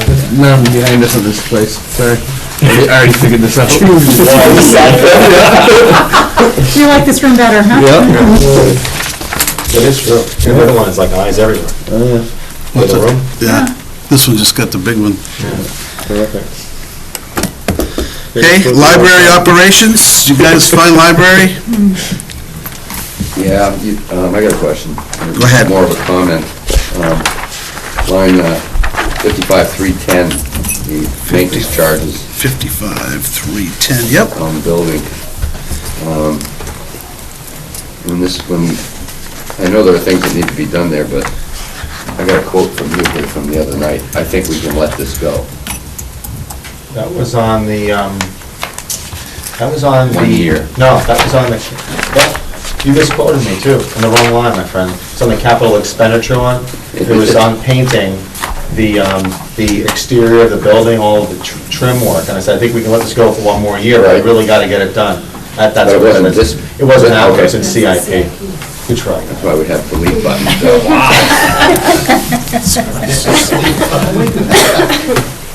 See, Tess was freaking out on me right there. I'm coming. I like to be transparent on things. My wife just got hired with the library, so I'm representing my board. Does anybody have, I'm going to represent what my board's decision was in this budget. Does You're not anybody going have to any? accuse yourself? Well, I could recuse myself, but I'm not, I'm just representing what my board Yeah. That's fine. decision was, if that's okay. If we don't like what you say, we'll just say, hey, you can't say that. I just wanted that to be- Okay. I had something circled here, was this, I had asked Scott, and it was on the consulting services, The library? Yep. Well, good, I'm glad Tess is here. 45030. Do you want the explanation? That was for contracts, wasn't it, or something? No, It's for legal. legal. Okay, they're redoing their personnel manual. The personnel manual for the library is completely commingled with the town, and a lot of stuff doesn't translate the same. So in trying to keep it clean, because the personnel, they're getting their own personnel manual that pertains to them. If they're a non-union shop, they've got all the other stuff separate. It has not been written yet, but Diane and Sue's concern was that once it is written, it should have a legal review to make sure that we haven't done anything in that is untoward. Yeah, so basically, a lawyer has to go through everything to make sure that if you've made changes, you're complying with labor laws, if you have a policy with regard to Family Medical Leave Act, that it complies with Family Medical Leave Act. I mean, this is the whole, whenever you're dealing with personnel-related matters, you have to have an attorney take a look to make sure that your personnel plan is legal, because if you're putting this forward to your non-union folks, which is what those folks are, if in fact someone ever challenges your personnel plan, you have to make sure that, one, you can say, was this reviewed by an attorney prior to you implementing it? Yes. Okay, well, that insulates the library trustees from a certain degree of liability. They did their due diligence by having a qualified attorney make sure that there was no conflicts with current labor laws. So. And there's no intention to do any major rewriting, it's truly just. Separation. Elizabeth? But that's kind of my question then. I mean, do you still need that when you're not drafting new policies? You're simply eliminating the policies that don't pertain to the library. I would say, I'm not a trustee, but I would say most definitely, yes, you do need an attorney, because the acts of an omission, that you took something out that shouldn't have been taken out, if it links it to something else, I mean, I think you're running into some dangerous territory there, in my opinion. So I think, and you look at what attorneys charge, and, and it can range from $150 to over $200 an hour. I mean, you're not looking at it, I know you'll say, wow, $2,500, but for some attorneys, that's not even 10 hours worth of work. Just say. For most attorneys, we have to. Well, I'm just saying, it's just to put it in perspective. It's a conservative number. Yeah. For legal.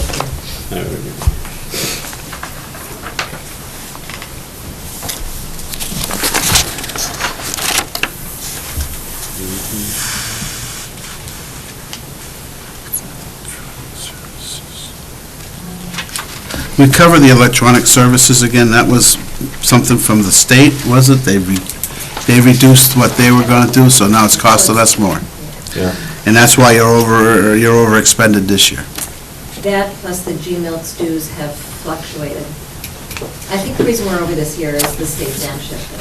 They dropped a lot of databases they carry, and a lot of Consumer Reports, Sports Illustrated, all of those magazine subscriptions that were online, they've dropped down. The whole list is in their longer packet, but the state's really taken a hatchet. And as library rep, I also want to point out, those apparently, the very things that the state cut are some of the most popular items at the library. So I believe Diane already called those pretty carefully and made sure that they didn't just pick up everything that the state dropped. She made sure that she was only picking up the things that had a high user interest. There are some things we dropped altogether. Yeah.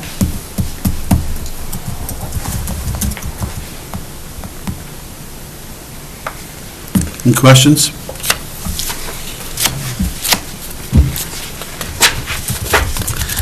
The budget's only up, what, $6,000 or what was it? 77. Yeah, I think it's 1.6%. 1.12. Yeah, that's what I got. Yeah, but there was there's a caveat in that. Yeah, it's largely attributed to, when an employee retired, and that's one of the reasons why it's down. And we split a full-time. You split a full-time into two part-times. Yeah. But I remember there was some additional information that translated into it only being a .69. With the offsetting revenue. Maybe that was Tremendously the offsetting increased revenue. revenues from the new printer and that software package. Right. And are there new positions? No, we're still frozen from 2009, I think, a 17-hour position, and a 4-hour overall reduction. Those haven't come back. So, one of the things I wanted to highlight here, I mean, Diane's not here, but I had heard her spiel before, and I've heard Tess's in certain meetings, but you look at overall, in terms of the circulation, it's been up, and it's been up. 100,000.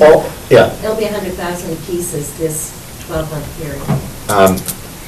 The library, I think, has always been pretty good in terms of being on the cutting edge of certain things. They have self-checkout so that people can check out their own books, so that saves on labor. They brought in a system called Cassie, which helps with That's the printer, so that we're getting a better rate of return on when people print things in the library. So I think that they've been creative in splitting some positions and trying to, do those types of things. So I don't know. And in doing this, when all the while, we talk about the challenging economy, I can tell you now, I guess now I hear it a lot because my wife is there, but like, there's a lot of people that go in there every day. And then when it's the summertime and it's hot, there's a ton of people that go in there because they want to kind of cool off and read a book or go on the internet or do whatever, but it's it's one of the more frequently used buildings that we have in the town. We have a lot of good children's Yep, programs. great children's programs. So it's one of these things where in a down economy, people, they stay local and they go to the library, they use the Parks and Rec facilities, they use our parks more. I mean, that's what a lot of folks have been doing over the last, 3 to 4 years. Does it have that printing that generates a revenue? Yeah, and then it should be on that Revenue highlight sheet. sheet that we gave you the other night. $3,070 of Okay. revenue.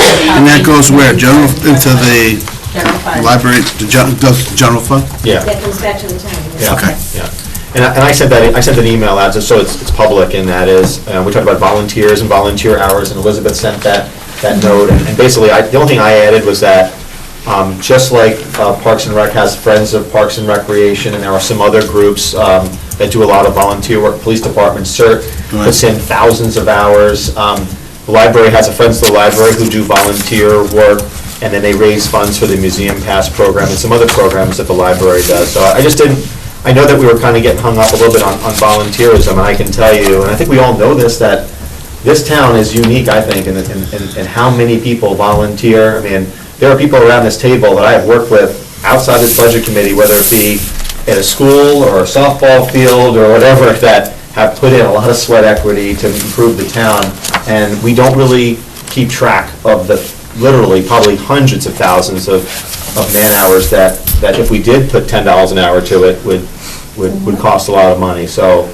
I know taxpayers are fixated on that, but man, a lot of people, and I know a lot of you around this table put in a lot of volunteer time. That's what you're doing right now, too, on top of what you do in your communities, your churches, so it has an impact.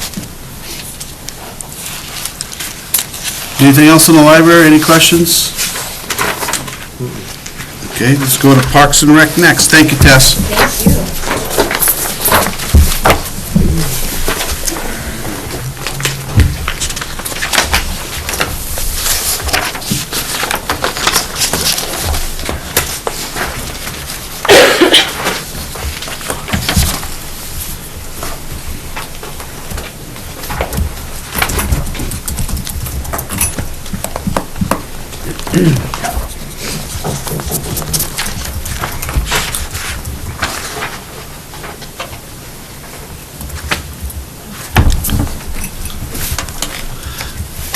I'm still not understanding, Scott, and Rick, the 49,000 in the reserve fund. The expenses for the programs come out of the budget, but the revenues go into a different line. When the, and this might have been when you were out of town, but the article a few years back, which set up the revolving fund, stated that, when it was explained to people, is that we would be taking revenue from programs and they'd be going towards capital improvements, which would then be, how shall we say, approved, not by the Board of Selectmen, but by the Parks and Rec Commission themselves. So the reason why we went forward with this a few years ago is for the exact same reason as what we're seeing right now, that we needed to see a more self-sustaining Parks and Rec department where they had a lot of capital needs that were going on, whether it be playground equipment or fields or just, a whole slew of pavilions that needed to get fixed, basketball courts, you name it. And one of the challenges that we had was that when push came to shove, when it became a situation of raises, health insurance, retirement, things going, it was always, hey, let's defer the parks, let's defer the park. And we need to kind of create a system, and I think what came of that, and there's a lot of dialogue back and forth, Peter, I mean, we had talked about, should it be a revolving fund for programs, for operating costs, should it be a revolving fund for capital, and it ended up on capital. So yes, you are correct that there is an operating budget. Those operating fund, technically, the fees for operations or programs go into a capital budget, but the notion is that the same people that are paying for the programs are going to get the benefit of better facilities, shall we say, or better improvements to the park. And in turn, I think it's allowed us to use those fees directly back into the programs or the facilities that the folks are using. So I think it's been a good thing. I know some people resisted it early on, but I think it's helped Parks and Rec manage their operation a little better. It does, it helps. I mean, unfortunately, we have facilities, and most of them are in sad shape. I don't mean to be negative, but they're in sad shape. And if we were to come forth to you and include an increase of $25,000 to fix a track, everybody's going to say we don't need it. So it's going to continually dissolve and go down to nothing. Now your property is now a liability. So I think it's a good system. It's a very good system to try and attack some of these, approach some of these projects that are absolutely needed.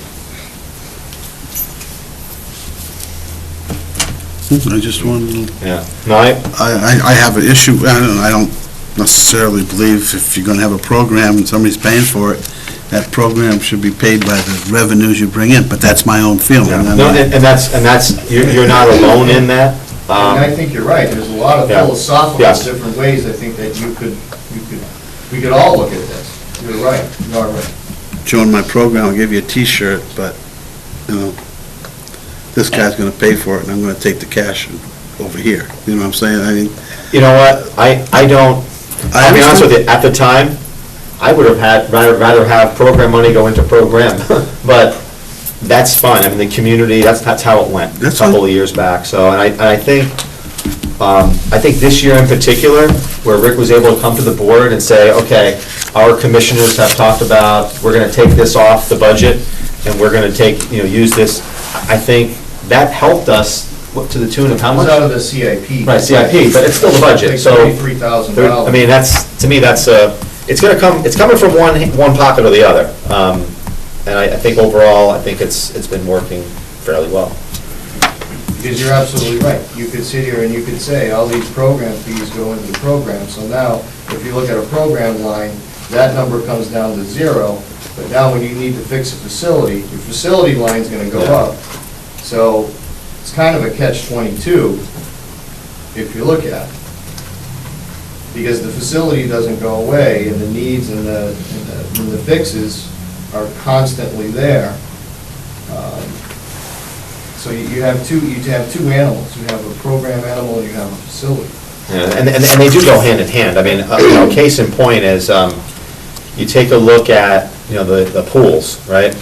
Our pools were in really rough shape, and again, that problem, by the way, is not gonna go away. I mean, we put lipstick on the pig, shall we say, right? Is that fair? I mean, with the liners? Yes, that's a So, interesting way of saying it, yes. the reality of it is, these are 40-year-old pools, right? Yes. And, we put a new liner in, and I will tell you that, some of you participated and your kids, and you went to the pools, we had record turnout. Record turnout. This summer was unbelievable. It was Yeah. awesome. It was really awesome. Because people saw, wow, it's a really nice, venue, and we got a fantastic donation now of a shade structure. So, this whole notion, if you maintain these facilities, and I think it's safe to say that we've all been to different towns where they have water slides and, and all these fun, I mean, this is a bare bones community. But the pools, we did some renovations to the pools. We had record numbers. I got more compliments on Parks and Rec than I did on anything else in terms of, wow, I love the pools, this is great, we go there almost every night. I mean, it was a resounding type of success, and people, again, with limited funds, are staying home.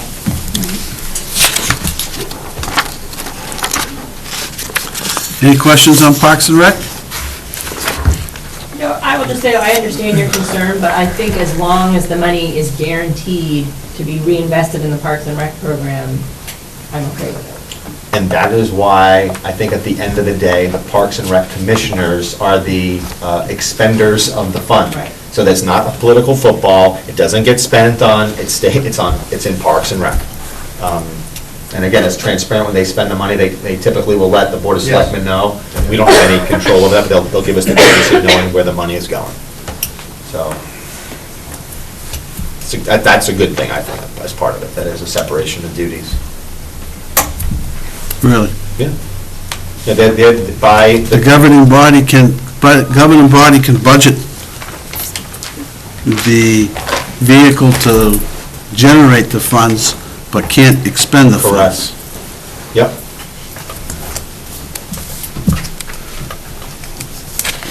It's philosophical. It's a lot of philosophical. All right. Hey, don't leave town, you could have talked. Go ahead, Brian. What, just out of curiosity, Scott could probably answer this, on the original Parks and Rec budget under rec equipment, it was 7,100, and then it went down to 900.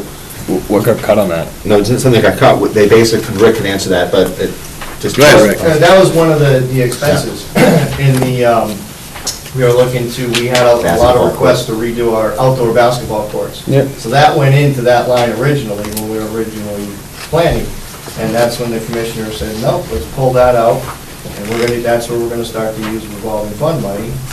That helps the budget, and it also helps our community. No, I'm just curious. Yep. Any other questions? Great, thank you, Rick. Thank you.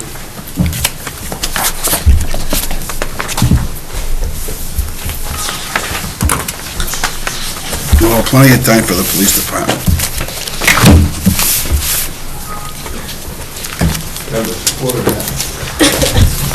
It's quarter. Told you. Dan would have said. I left you a message. Yeah, right. Yeah, but speaking of you, though. Thanks a lot. Don't you have an emergency call? All right, let's move over to the police department.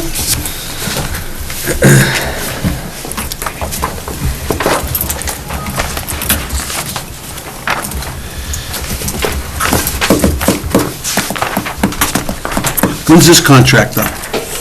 Next year. So we'll be negotiating. In 2013 for Yeah, 2014. right, yeah.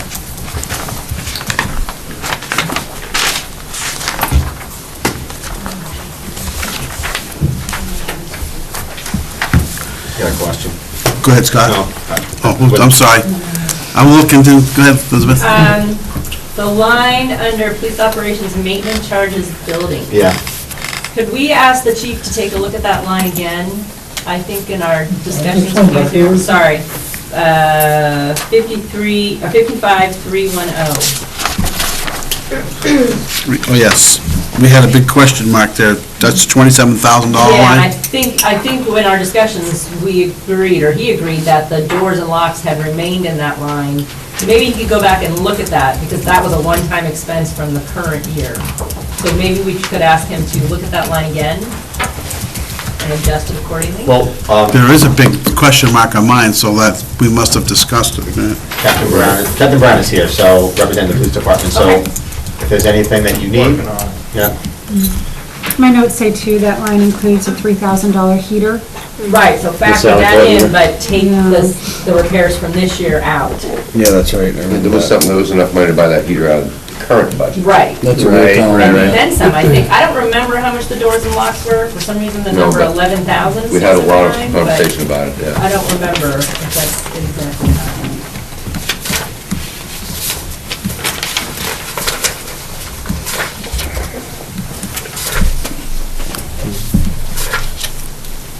Which one was that under? Maintenance charges building Second from the bottom, Brian. and the police operations. 55,310. Yeah.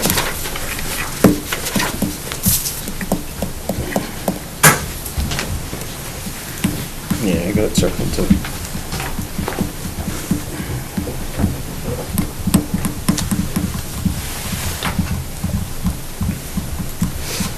Now, my notes say it was $3,000 for the heater, it was gonna be done this year, but maybe I'm not. Is that right? Is that what everybody else saying? Yeah, no, we definitely talked that it could, but I didn't know that No, I he thought it was committed to already, I doing thought he said he it. was going, or did already, or was going to or But something. it's part of his, It's still in the budget. it's in But I the thought- budget where you could pay for it This year, but it's still in the other one. right.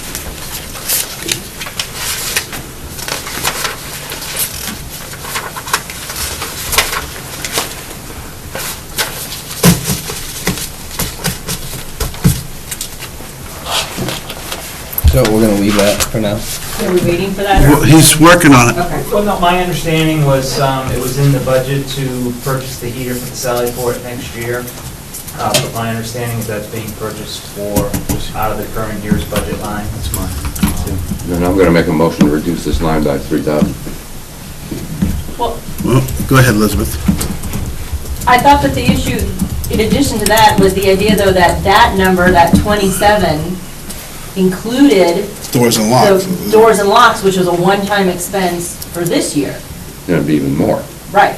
Then we need to get those. But I don't know what that number All right, we need is. to get those numbers first. Were the doors and locks changed this year too, also? Yeah, I think he told us they were. Yeah, I asked and he said, yeah. Okay. Well, then I'll withdraw the motion pending You didn't get a getting the second exact anyway. numbers on the doors, the locks, and the heater and all that. You know, That's why I want suggested to pay maybe for the it police twice. department should reevaluate that line and get back to us. Yeah. That motion, he didn't get a second for it, so. Dies for lack of the motion. Died, guy.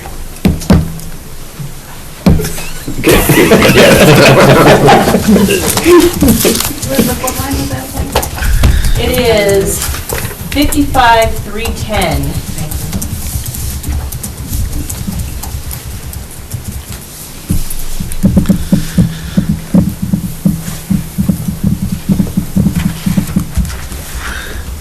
Are we going to spend the 7350 on 460? Are we definitely gonna spend it this year?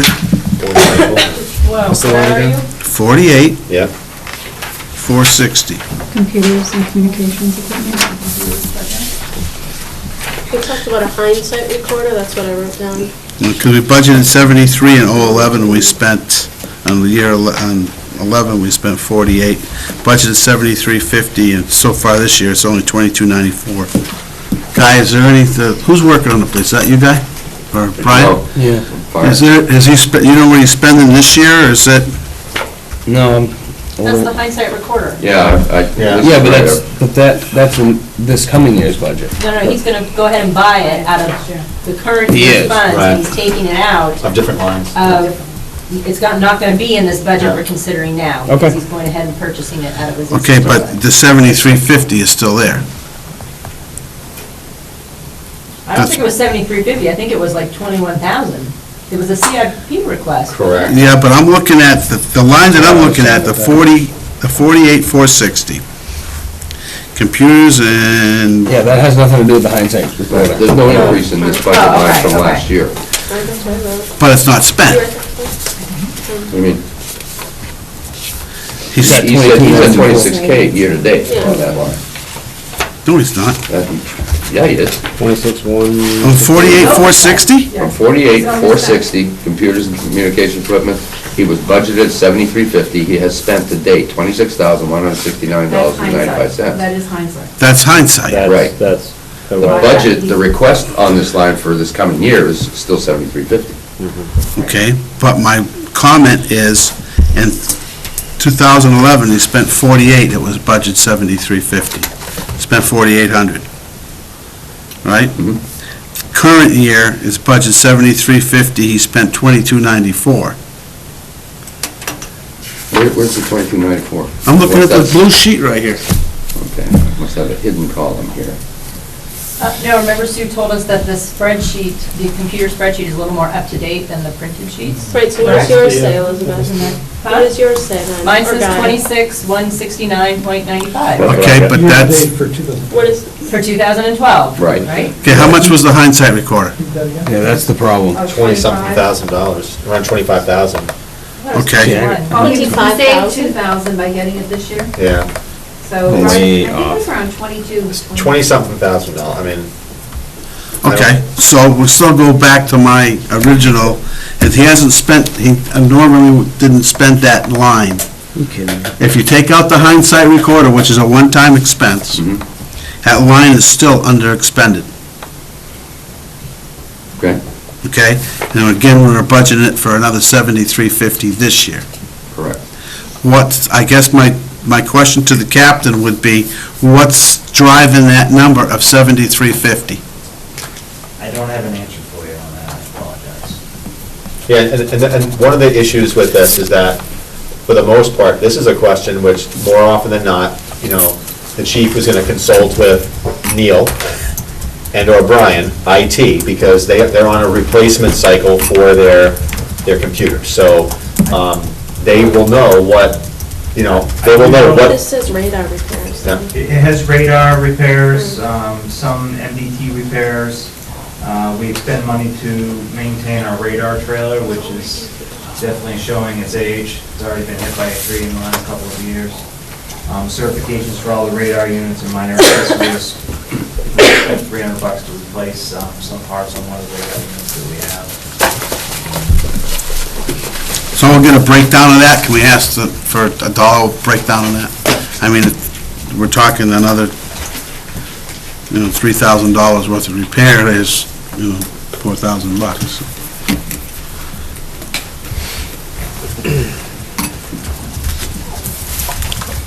Cell phone line, Brian? Ruth, did you have? No. I'm sorry.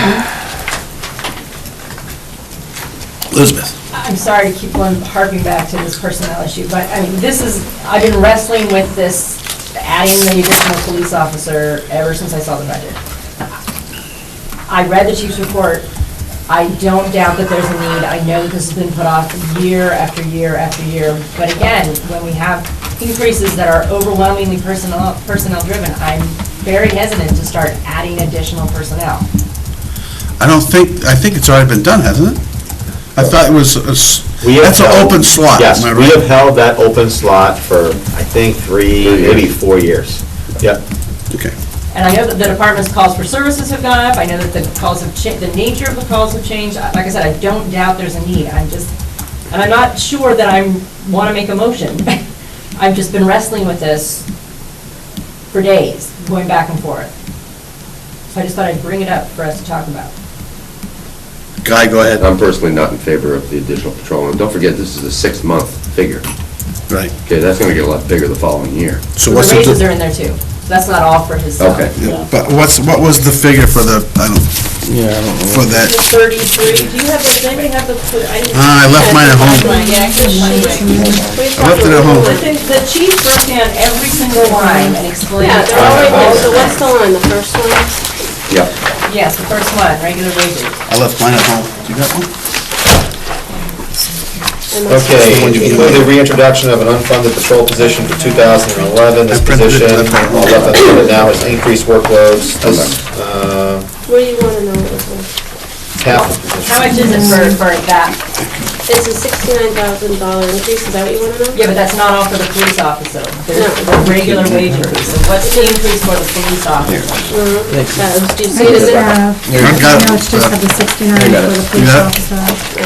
I don't have that level of detail, but, Perhaps we could get not only the amount from that line, but the amount of the corresponding FICA, Social Security, et cetera, to this, that involved in the budget. I'd like to see what that total number is. The question, go ahead. I think the number that I have at least is 69,177, and that encompasses a 3.28% increase. Yeah, but that's not just for the one police officer. That also would include That the, includes the janitorial position, regular wages for sworn and non-sworn, cover straight holiday pay, specials, crossing guards, merit pay, FTO, ACO, courier pay, stipends, incentives. $21,000 for 6 months for a new officer. 21,000? Yeah, that's what I have written on my notes. Yeah, but That's not- that 2160 was a number for, What are you doing what down it there now? cost You us gonna to leave? To train him? To train an officer. That thing's every not time. on. Oh. Yeah, that's. And actually, Just I'm the pretty sure covers that's, Hold on, Scott, go ahead. okay. No, that's, I think that's, I was ahead of you. the numbers just happen to be the same. there, okay. Yeah, well, I mean, my notes say $21,060 No, we're looking to find out for 6 months for exactly what the the new new guys officer are in the set, so, but you're right, there's also that expense for Yeah. turnover when you have to hire a new. Right, that's what we went back to It just that. happens to be the same. Similar, yeah, okay. I think, that's my recollection. Yeah, I had it written down The somewhere. new guy down here. That's Right, Scott, what are you saying, so we can all, Yeah, I agree. no? I wasn't acknowledged yet, so I don't wait. I'm just gonna acknowledge you. Go ahead, Scott. Yeah. Again, don't hold me to these numbers as being, definitive, but typically, when you look at bringing on an entry-level police officer, you factor in potentially a family health plan, you factor in retirement, workers' comp, their uniform, all these different things. It's somewhere around $75,000 to $80,000 for a full year, okay? Again, I might be off a little bit, but I think I'm pretty close, all right? So you'd be looking at, for a half-year position, probably somewhere between $35,000, $40,000 for what that half of a position represents. But yeah, but it's not gonna be shown in that salary line, it's gonna be shown like you're saying throughout. No, everything because else Also. the salary line, you're probably looking at a $20,000 in the salary line. So I just said. Okay, that's it's what I 21, just Sue? said. All right, well, forget that. 2160? Okay, so, all right. If I could request Go ahead, Guy. from the police department, a breakdown by line of all the costs associated with this proposed 30th police officer, everything, training, uniforms, FICA, let's just see what this whole thing's gonna cost, and see from which lines we might wanna consider if we eliminate this position, what we would do and how we would adjust it. Because I can't do it now without knowing all of that. Well, normally what you would do, and then just make a motion that, I'm not saying now, I mean, if you want, Including FICA, all, and. Right. including all I understand, but lines that are just knowing affected, what, but. what we're talking about for a total would be, at least in the wages line, but I'd like to see them all. I feel pretty confident. I agree with you on the in 40. Where it's gonna be 35 to 40,000, all for the whole nut, yeah. Buck says it's over 40. What? It's over 40. It could be, man. But then But what it would could it be be under the 40. following year? What? What would it be That's like, the other thing. like a maintenance charge, basically? I mean, what is it gonna be, like, then you're talking once you're done with about- all the training and they're in full-time? $60,000. No, Okay. no, you're talking, then you have your associated increases in the wages, Right. associated increases in the health insurance and the workers' comp and the retirement and all those other things. So, yeah, whatever increase it is, it gets proportionally increased, because now you got 30 instead of 29. I mean- You're gonna have a little bit less, and maybe the training line wouldn't be Yeah. as much, because you're not gonna have them out for 13 or 12 or 13 weeks of training, and Well, keep in mind, the state police, what's the word, help me here, police academy, thank you, sorry, I had a brain cramp. That's something that the municipality does not pay for the police academy itself. You pay the officer their wage while they're there, but you don't pay for the academy itself. That's all paid for by when people speed and we send money to the state, and they pick up that cost. Are you on the clock tonight? Yes, sir. Why didn't we take him first? I'm sorry. He's salary. I'm always on the Gotcha. Question. Ruth, go ahead, Ruth. Well, while we're talking about this, the chief emphasized so much about the overtime line, and he's always going over, and he's gonna be way over in it this year. If we allow the new officer, would it affect that overtime line? Having the extra personnel, would it reduce the overtime? Yeah, that was my first. Or increase it, if he works overtime. Well, no, No, because the departments, Because they'd have the extra total body overtime hours there. would go down. No, not necessarily. Why would it go up? If he's running a shift and he runs into a second shift, he's gonna be paid overtime. Well, I think that's a. Yes, but I'm wondering if, I can't, just in my mind, and like, again, not having numbers, it's hard to say. But it just seems to me that if you've got the extra manpower, But it your- should reduce overtime. Your presumption is based on a theory that we only pay overtime because we need an extra officer, versus an officer's in the middle of a call, and his shift ends, and he's there for another 4 or 5 hours on his call, he's gonna get overtime. Or court time, but. Or court time. Wait, I yes, I got Brian, agree. Brian's next after Ruth. Go ahead, Brian. Kind of what Ruth's going at, I know, like my company, we end up hiring more people during the summer because when we don't have a lot of people, my overtime goes right through the roof. So we end up having more personnel, keeps my overtime down. So I mean, I do understand where you're going with that. Okay, go ahead, Scott. Yeah, I mean, I don't know the answer to that question. I think the chief should have an opportunity, to respond to it. But what he did state for the budget committee, I'm pretty sure, if he hasn't stated it here, he's definitely stated at the Board of Selectmen, is that right now, there are patrols that are not fully staffed, shall we say.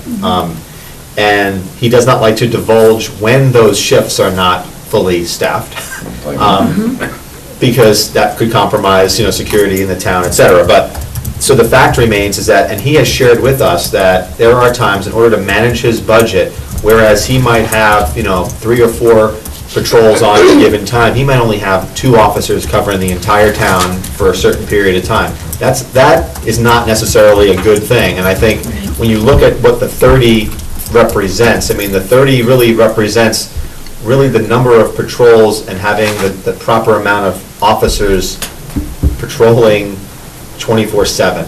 And I think what he's done with the 29 is he's been very creative in terms of how he does it. And I can tell you, he's been creative in the sense of not having enough, in my opinion, and in his opinion, enough patrols going on all the time. So I'm not saying that I don't feel less safe, but I can tell you from the police department's perspective, it's not optimal. So they're cutting some corners here and there. We don't see it, but they do, and they feel it.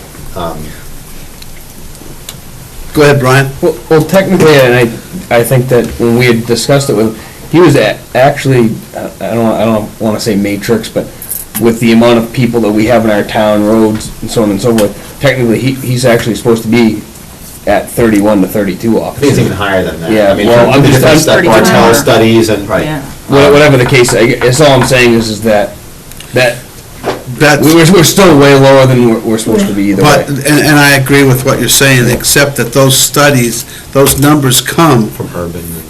they come from a police study that says, Exactly. ultimately, you want this many people, I looked it up on whatever website was the chief gave, I don't know if it's the Police Chiefs Association of America or whatever you gave me. Yeah. And you know how many of the recommended staffing levels from this organization, you know how many communities in the United States are at those levels? Yeah. 0. Yeah.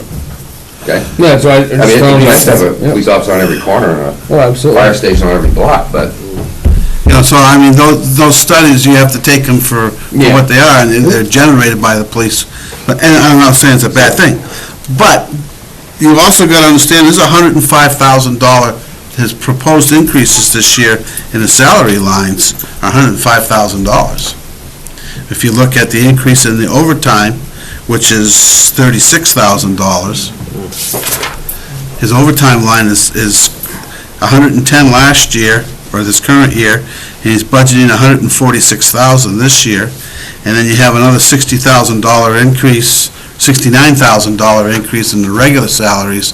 That's a $105,000 increase just in wages. So I mean, I understand you're worried about his overtime line, but he's budgeted his overtime line by another $36,000. So I think he's got it covered both ways. But we'll find out that information. I mean, $105,000 increase in the salary lines for the police. Well, but I think that overtime question is critical. I mean, I'd like to hear the answer to that.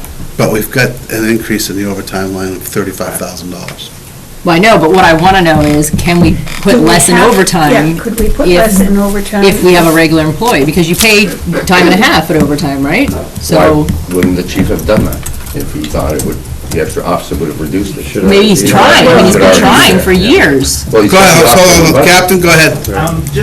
Just some input. I know that historically speaking, I think the overtime rate or the overtime line has not increased.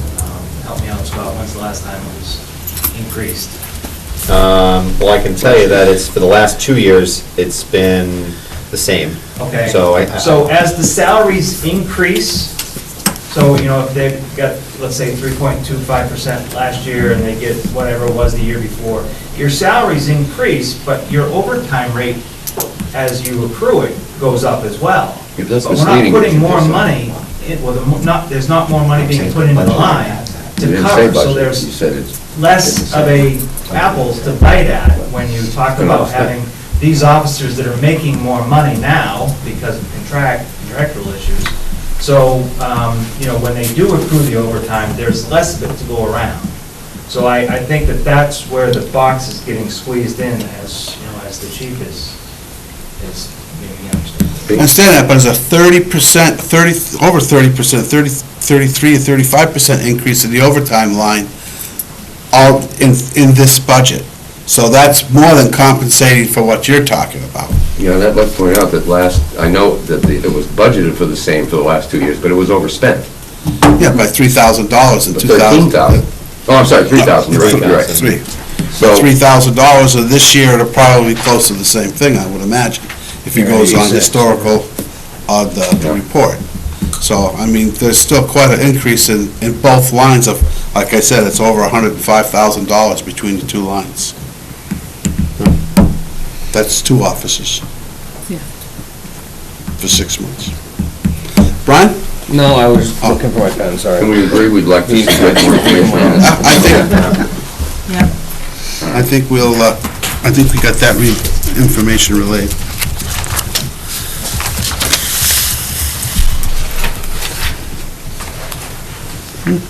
And you guys don't want to talk about the halftime janitorial position? Everybody's okay with that? I'm fine with it, but Place is gonna get I'd clean. throw it out there since you're talking about the officer.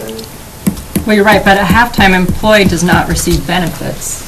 correct? Well, that's increase in hours, isn't it? Yeah. Somebody else? No, right now, we have Dave goes over there, but this would be someone new, but they would be a part-time employee, so they would not be getting, you know, any If type of they work help. half-time, they Right. get prorated, Prorated. sick leave, holidays, things like that. But they don't get health insurance. No. Health insurance, no return. So I'm a little more comfortable with that because since those are the two big things that keep going up and up and up, retirement and health insurance. If they're not getting that, then we have a little more control over costs. I'm not quite as concerned about it personally. Until 2 years from now, when that person comes in and says we have to increase their hours. Yeah, well, we'll fight that battle 2 years from now. You will, believe me. Anything else? Oh, go ahead. one more. Go ahead, Elizabeth. It's the motorcycle. I got that circled too, I don't know. Yeah, I'm wrestling with this one too, but I'm leaning against this one. I'm just not entirely convinced that it's something we absolutely have to have, and we can only use it for part of the year, and Gavin, do we currently have a motorcycle off? Nope. No, okay. The last 2 years, it's been cut. Okay. Go ahead, Scott. Do you want to talk about it? I'd be willing to negotiate a moped. Or maybe any streamers. A razor scooter, a razor scooter. Take a picture of you riding on that. Chase gear. Come on there, Punch. Joe's goes. Go ahead, Joe. I'm just curious, maybe, Captain. Captain, the captain can answer my question. 8,000 a year to, I think it's to lease, it's a 1-year lease of the motorcycle, right? You know, the price has changed so differently, and my understanding is that it is gonna be a lease. Right. It's 5,500. It's 5,500. It gets turned in at the end of the year. 5,500. Yeah. That's what it is. 8,000, it's additional cost. We haven't had a motorcycle program in the last couple of years, so there's probably a chance that we need to outfit Yeah. somebody for. I think that's what you talk about, two guys. Talk about 2 people being outfitted with, you know, the gear for. Okay, Yeah. okay. Folks, they wear special breeches, a helmet. Yeah. Riding do have signed 8 right now. Right, if they can hire someone with They did talk about that, actually. Yeah. I mean, you can lease a car for less than that for a Right. year, $5,500, I mean, You definitely don't look as cool. you know. Absolutely not. Maybe a BMW. Thank you, Tess. I think the Razor scooter would be best. Could you just buy one? I mean, how much is a motorcycle? I have no idea. 30,000, probably Is it? 50,000, probably 35,000 if you went to a Oh, yeah. police special. Police function, I mean, you need Arlington the Sheriff, lights at least. and all All the right. special equipment. I'm gonna bite the bullet. I move that we reduce line 54,535 by the amount of, is it 55,500? Well, no, you should take everything The out. full amount? Yeah. All right, 8,000. Where are we now? Second that. Motions to reduce line 55 to, what is it? 54535. 54535. By $8,000. I only have 500 in there. In the wrong line. No. I think you're in the wrong line, 42, Brian. 110. Special equipment? I want a 1. Yeah, 54535. 535. 54. You're on the wrong page because it's a full page. Yeah, but. Police hold- operations. Hold on, Should be down you here. can't. The fourth from the bottom. Nothing right now. It was seconded by Guy. Whoa. Special equipment. 54, I think Brian has a point of order. Gotcha. Only Dan question. acknowledges that. so. Brian, do you have a question? Yeah, I guess, on that special equipment, it was $1,000 back, I'm reading this wrong. That's in probably. 2011. Yeah, that's right, you're Yeah. on the right line. And, yeah, and then popped over 2,500, Nothing spent in Nothing. 2000. nothing spent. Okay, I They just, haven't had one in a couple of years, they said. well, Wait a but minute, why let's was look that at line, this well, why is that explanation and line make sure that we- funded then, I guess? that we are I mean, cutting- I guess all I'm saying is, don't. Don't cut something else by accident. That's what I'm saying. No, well, we're gonna take 8,000 out, and, I can't remember why we left that in there last year. Because we didn't see it, maybe. Because what? We didn't see it, maybe. That's my coat. I was gonna say, it's gonna blow. This is 9 o'clock. Great. Time to take my pills. All right, I found the note on Go ahead. special equipment. It says, we want to again reinstate the police motorcycle program. This program benefits the town and agency in many ways. It allows for the reduction of fuel, increased retention of personnel. I'm going to read the whole thing. It's all about the motorcycle. I believe it was. It increases the retention of personnel, allows for community public relations, and is an important public safety tool. The increase covers the lease price for 1 year for the motorcycle. Historically, in the past, the motorcycle lease was placed with vehicles in the CIP line. Over the past few years, CIP has indicated it does not meet the requirements of CIP submissions, and they have kicked it back out to be included in the operating budget. But the amount that he's got listed there is 5,500. Right, but it was true, he said, the chief did say would need to outfit somebody with whatever equipment they need to But wear. that expense was in the, Clothing and, yes, it was in the clothing and uniforms under 44150. yeah, that's what I'm saying, so that 2,500 on top is still, it was still sitting there from last year. In other words, he kept that line Yeah, at right. 2,500. Well, so we don't know what it's for. I guess that's all I'm It's for the saying. motorcycle. We didn't have a motorcycle for the last 2 years, Pete, because that would have been in CIP. But he hasn't He spent never anything. spent it. No, I He never understand spent that, it, so obviously, if you don't spend it, you don't need it. There's insurance, there's a lot of things that Yeah, tied I mean, into it it. could have but I think been- That's why he came up with the 8. You know, you could have been looking at something else down the road, you know, donation, or you never could tell. We used to be able to, that used to be a grant or something at one time, many, many We years can ago. always readjust this again. Well, that's what I was gonna say. I'm not gonna withdraw the motion, but if the chief comes back and explains that we cut more than the motorcycle, Then we can put it back Which you in. did, but it's okay. You don't know that. And the clothing Do you have isn't in actual the clothing information? line. I agree with Brian. It's not. No, because the clothing line, it has to do with an increase in their uniform, if you read his notes. It's talking about an increase in their clothing. Oh, sorry, no, I'm correcting It's on the myself. line, no. This line also includes uniforms for 2 motorcycle patrol officers, There sorry. you go. I could have sworn that's what I had it checked off here on the motorcycles. Okay, so it includes the uniforms too. No, well, the uniforms are also included in the uniform line. That's what I'm saying. It's a different line. Motorcycle. It's a That's what I'm saying, motorcycle, 20 right, yeah. yes. So they're in both This is the places. CHIPS motion. Yeah, there you go, the CHIPS That's motion. how it appears. it's because you All in sent it to favor, me. Okay, there's a motion on the table, any more discussion on it? The motion is to cut line, let's see if my eyes can do it again. 54th, 535 by $8,000. All in favor? You got 1, 2, 3, 4, 5, 6. Opposed? 1, 2, 3, 4. You get 5. 5? 1, 2, 3. Ruth, Diane. Oh, I'm sorry, I didn't see Diane's little. Oh, I'm sorry, the old.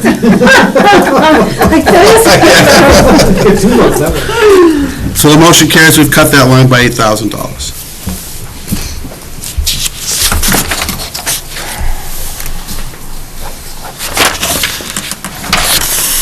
So then, we should have another motion on line 44-150 to reduce that line by the amount required, the amount of gear required by the police officer, But now that- the motorcycle. But that line has more in it than just the uniform. That's what I just said, that's why by the, Oh, okay. So required by the motorcycle officers, So how do you do that? just the way I just said it. And then they calculate the number? Yeah. The chief has a number that he's come up with to put into that line. Yeah. What's the number? The line number is 44-150. Its budget, it has a $6,000 increase in it.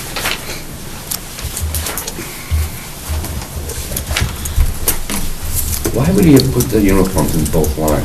It doesn't make sense. He did. He No, didn't. Right. I'm sure he didn't. But What is we Brian know he saying? put it in the motorcycle. What do you say, No, we Brian? didn't. No, say it again, Brian. I'm sorry. Everybody thinks that $8,000 in the special equipment line is including the uniform. It's in the uniform line, it's not in the. You just read, yes, not the I read uniform it line. to. Yes, it is. It is, Guy. It says right here. That's why I made the motion, Guy, to take it out of the uniform line, because I see. those expenses are in the uniform line. So when you read that statement, Lisa, you were not reading, She was reading it out of the The uniform uniform line. line, that's what I was trying to say. Yeah, 44150, clothing uniforms. Yes. Essentially, there's $2,500 in there for something else, we just don't know what it is. know what it is. Or that's what they're carrying every year, whether they use it or not. well, we can find out. Right. If we need to. we'll Yeah, get back. we can put it back. if we have to. Yeah. Why didn't you do He's that? got his hand up back there. In the past, I know we've bought the shield for it, I think we've funded the helmets, the raid helmets that we've had out of it. I'm trying to think some of the other things that we might. Out of which line now, Kevin? Out of the special equipment line, Oh, so, and I believe that some of the canine stuff has come out of the special equipment line as well. Yeah, he had said a couple things that was coming up, I'm pretty sure in the last meeting, but I Well, we don't can- know if it was coming we'll out of find out. that particular line. Yeah, it's not- It's all good. Okay, now, the motion I just made was to cut line 44-150 by the amount required by the motorcycle officers. All right, this is really. I'll second it. Okay, seconded by Guy. Do you understand what the Operation supplies? No, clothing and uniform. 44-150, clothing and uniforms. I can't see what number. That's why I use the paper one, it's easier to follow. The number, Looking on just the- scroll. Not for you, but it is for me.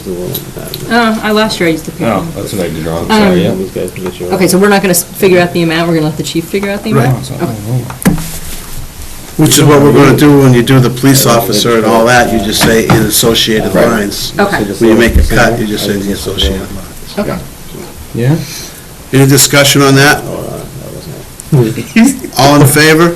Hold on, I don't even know what I'm talking about. Forget it. We're voting yes. 3, 4, 5, 6, 7, 8, 9. You know, we're voting on I don't know what I'm voting on. We're talking about uniforms, right? Yeah, we're talking about uniforms. I mean, if we're getting rid of the motorcycle, then by default, I guess it's yes, but if we're Okay. keeping the motorcycle, I want it, but. 9. Opposed? 1. Brian, you abstaining? Yeah. We're getting mad at this computer, that's all. All right. Oh, look at it, I found it. Let's continue on here. Good man.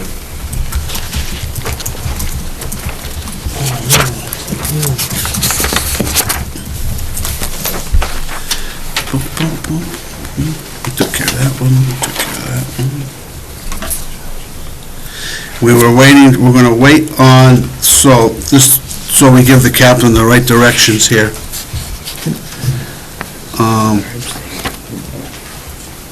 I had asked a question on the 48,460, which was the police operations computer. What the extra was on that, did you have that, is that in that? No, it talked about radar, fixing the radar, Yeah. et cetera, but it doesn't address what your question is, that it's been historically not spent, Underexpended. and even though you did the hindsight recorder, that's a moot issue, that's your point. Right. And then we had,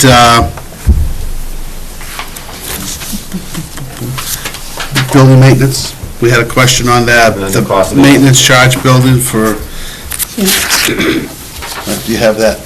Any questions, Don? Okay. And any other questions on the police? Let's go over to emergency management. Wait, Brian has Oh, I'm sorry, Brian, go right ahead. So what do we do? We're just leaving that maintenance charge line for the building as is until we figure out what's going on. Right. Yeah, we're not, that doesn't make sense to make cuts Yep, if fair this. enough. Yep.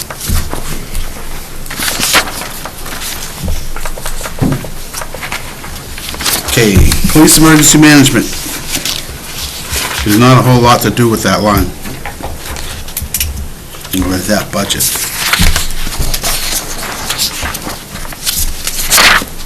Any questions on that one?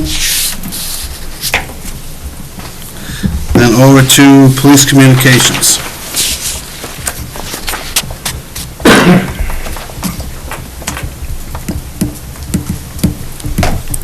My big question here was on the overtime. But I think he explained that, right? 'Cause we're short people. Yeah. Well, the only note I have is that they are now at 19,000 calls per year and going up. Calls for service, 19,000, right?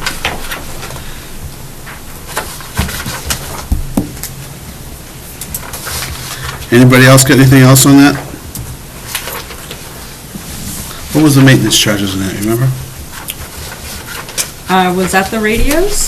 That's what I have. I have links to radios with the antennas and Batteries. computers or Yeah, Yeah. because it went from the units. 15,000 to 22,000.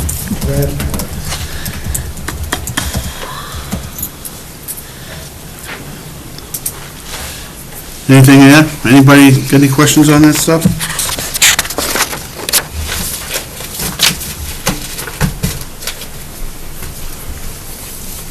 Seeing none. All righty then. Any questions on anything? Any questions on the schedule?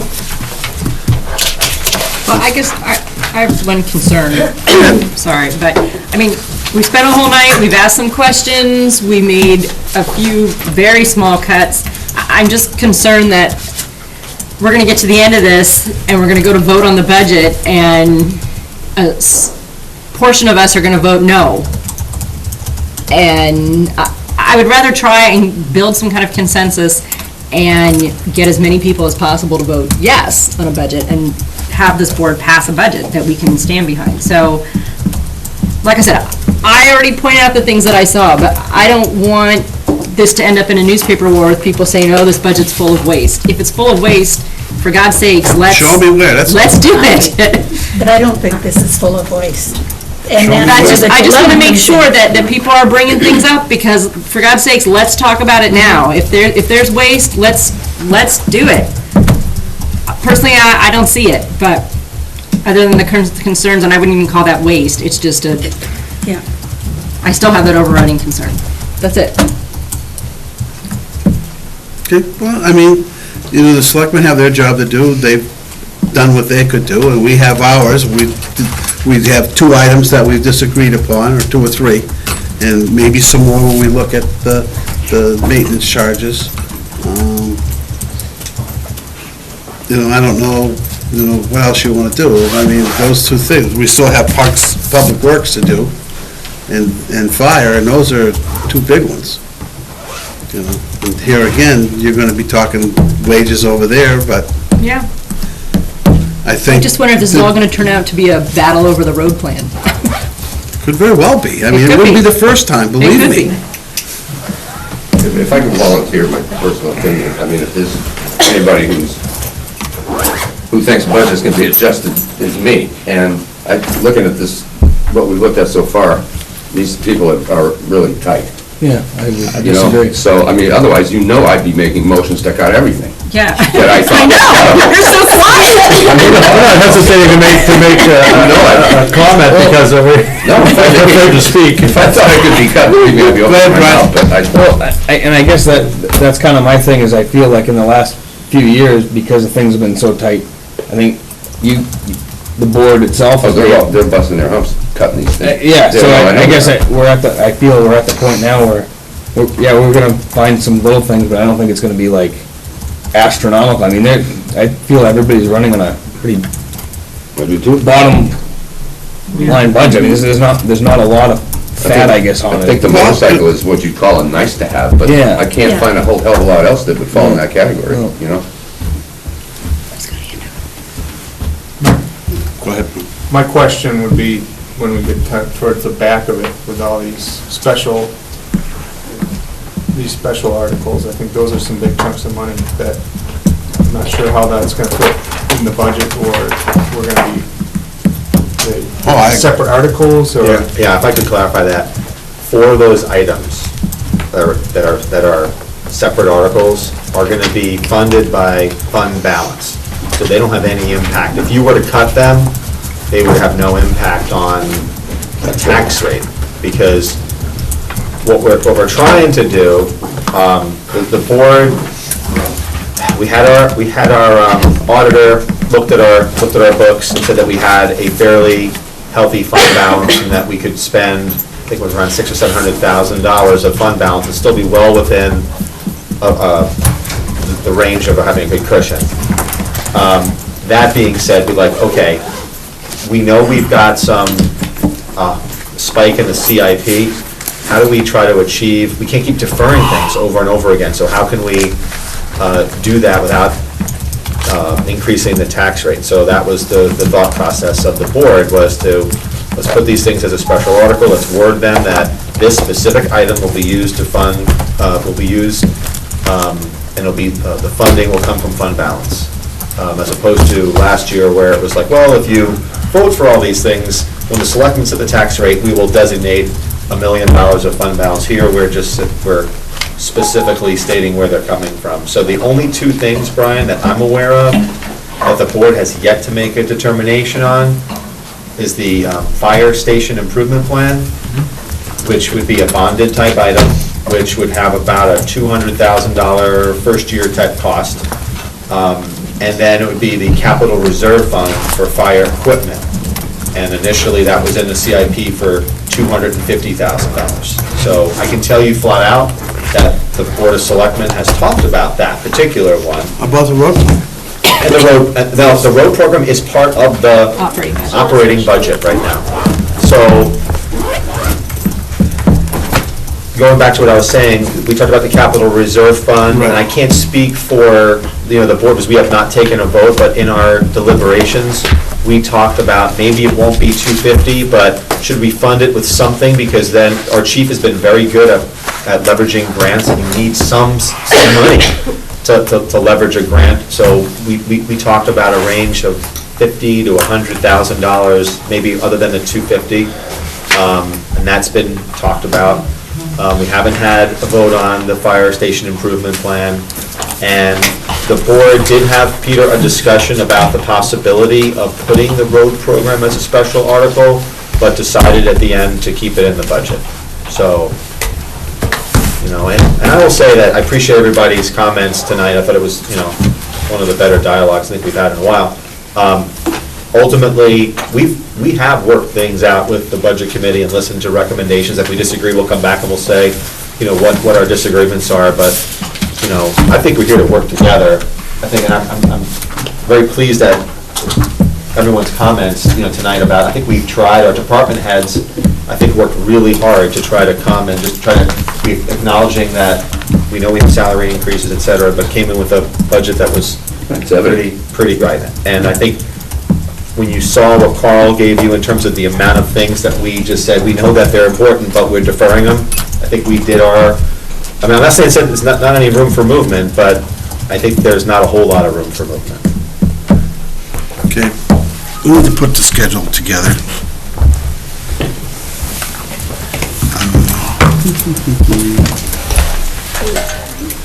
So next Tuesday is school, then is Thanksgiving. Right. And then I assume we're keeping going on Tuesdays and Thursdays, right? Right, I'm gonna be not here, like I told Guy earlier, the first Tuesday in December. My records show that next Tuesday is the school. Right. Next Thursday is Thanksgiving, and then Tuesday and Thursday. School. We're also school. Right. Wrong way. Tuesday, Thursdays to school. So we have the 4th, the 6th. You should have special articles for next week too, right? I think we will, but I'm also thinking that if we didn't, since we're doing school, it won't matter, right? Right. Is that fair to say? That's fair. Okay. So, I talked to Dave Pierce about it. So if we don't do it on the 19th, as long as we get it to you by the 27th, we should be in good shape, right? Right.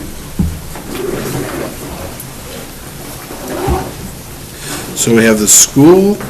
On the 20th. 20th. Then the 27th and the 29th would be the school. Right. So then What are you we, guys saying? Which month are you talking about? I'm in November. November still. Yeah. Yeah, November so 20th? November 20th, which is next Tuesday. Is the school. Is the school. And then the following Tuesday, the 27th and the 29th would also be school presentations and Q I and would A. like the 29th as a backup if we needed it. Yeah. Okay. Kind of reserved for school, but. What do you think, backup. how long is the presentation gonna take, do you think? The plan is that we get the bulk of the presentation done on Tuesday, and then have the following Tuesday. All schools in one evening? Have the following Tuesday. That's the effort. Well, because I did pass on the message as well, based on our earlier conversation, that we're looking to keep it kind of brief, that you're looking to Right. keep the presentations kind of brief. So certainly the time that's needed will be the time that's needed, but the effort is to make it as concise. And honestly, there's not a whole heck of a lot moving around anyway.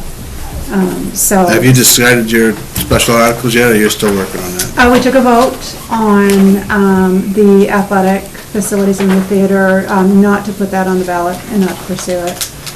But we're still discussing, we at least have support for the building committee, the elementary facilities. But no official vote has been taken to actually place it on the warrant. So we still need to get fire and DPW in here, right? Do that Tuesday? Oh, no, we can't do that. No, Tuesday's the school. Yeah. Can we do tentatively the 29th? So we got that, 29th tentatively, Yeah. Fire and DPW? and we'll know more on the 27th, right? Yeah. If that's gonna follow. That works fine, and that's if the school doesn't need it, I mean, we'll know that Tuesday. Yeah. Right, is there anything else that you want from the board? I know you typically want default budget calculations, right? And we can get that pretty quickly, right? Yeah, we're almost done. Okay, so hopefully by the 29th we'll have that? 29? Yeah. Anything else you need? I asked for a vehicle matrix, right? Well, the vehicle matrix is in the CIP. All the vehicles are in there. Okay. So, you had asked what the mileage is on that one, and that was on that long haul tractor, and that was 335,000 miles, that was as of when this was printed. Right. That's the newest one. Huh? That's the newest one. The newest one, right, the other one had The other one's 700,000 and change. Yeah. What? Practically brand new. I did, just so you know, I did convey those sentiments, to Carl, and he's prepared to talk about that. And I'm not an expert when it comes to long haul tractor trailers, and, you know, I'm not. Some of you are, that could be your business, and I respect that. The one point that I made was that if you take a look at all the things that we deferred, if you don't think if you think that one could wait a year or two, and that makes common sense, then I respect that, and if that's the way we'll go. You know, we can certainly, I'll talk to my board about that, but then we really need to think about what else could we do that is also critical, because I think keep on deferring, our goal was to try to get over this CIP hump, not to simply keep deferring it, and that's why, you know, use of the fund balance, that's why we put that in there. So if it's somebody asked me, like, why was it $185,000 for the truck? Isn't this the 10-wheeler that we exchanged, if you remember, we put the body, talked to Carl about that today. He said that if we had the body on it, it would have been in excess of $200 and something thousand. So he's already factored that in to the equation. Again, I'm not in that business, but he is prepared to talk about that, of what it would, of the chassis for a 10-wheel. I hope so, because Yeah. I got the prices on that, and that 185 is with a body. Okay, for a 10-wheeler? Yes. Yeah, okay, and that's fine, I mean, he's prepared to talk about that, and I asked him, I said, if that is your next piece of, that's your next priority, because he mentioned something about, I'm not a car guy, a truck cross member rusted something or other, I don't know, but to take pictures, to take pictures and at least demonstrate, hey, what are some of the issues here? If you need to, then whether Mark's writing up a report or you're getting something from the manufacturer that, hey, here are the issues with this particular vehicle. And the thing is that, for example, that dump truck isn't coming through right now anyways. My only concern was, we had this big deal that we had to buy this dump body to fix that truck. Right. And Carl swore that dump body was gonna go on that next cab and chassis. Right, he did. And by gosh, I'm gonna make sure that dump Right. body goes on that cab and Right, chassis. yeah, right. So, All I'm saying. but I think what Brian's saying is, what's budgeted is for a cab chassis and a new body. Real simple, okay? That tractor at 118 is a cab and chassis. Right. Correct me if I'm wrong. You're right. Where'd the other 67,000 come from? That's what I wanna know. And if you look at the body that we put on, I might be wrong, I think it was right around $50,000 for that new stainless steel dump body. Yeah, I think these would be, I mean. No, but I'm just throwing it out there. These are. When you talk to Carl, why don't you I have do him come in? those numbers, and that's. If, you know. To be prepared to talk about that, Yeah, and not only that, his second, number two, if he loses one, what does he want, what's his number two wish? That was exactly what I talked to him about. Okay. Yeah. Excellent. And if we're gonna vote on that, like, maybe translate it down to like, something I might be able to. Yeah, I think if you- I'm just saying, if I have to vote on it, I wanna know what I they're looked really back talking at about. Ryan's Tonka truck. Yes, and you can show me. Yes, you can say, here's the problem. That's all I need. Right. If I can get him out of the sandbox. Any questions? We all square in the schedule? Yep. Yep. Motion to adjourn? Seconded by Guy. I'm not second, I always second. Motion to adjourn. All in favor? C and I. You voted against that. Yes. John Burke did last year.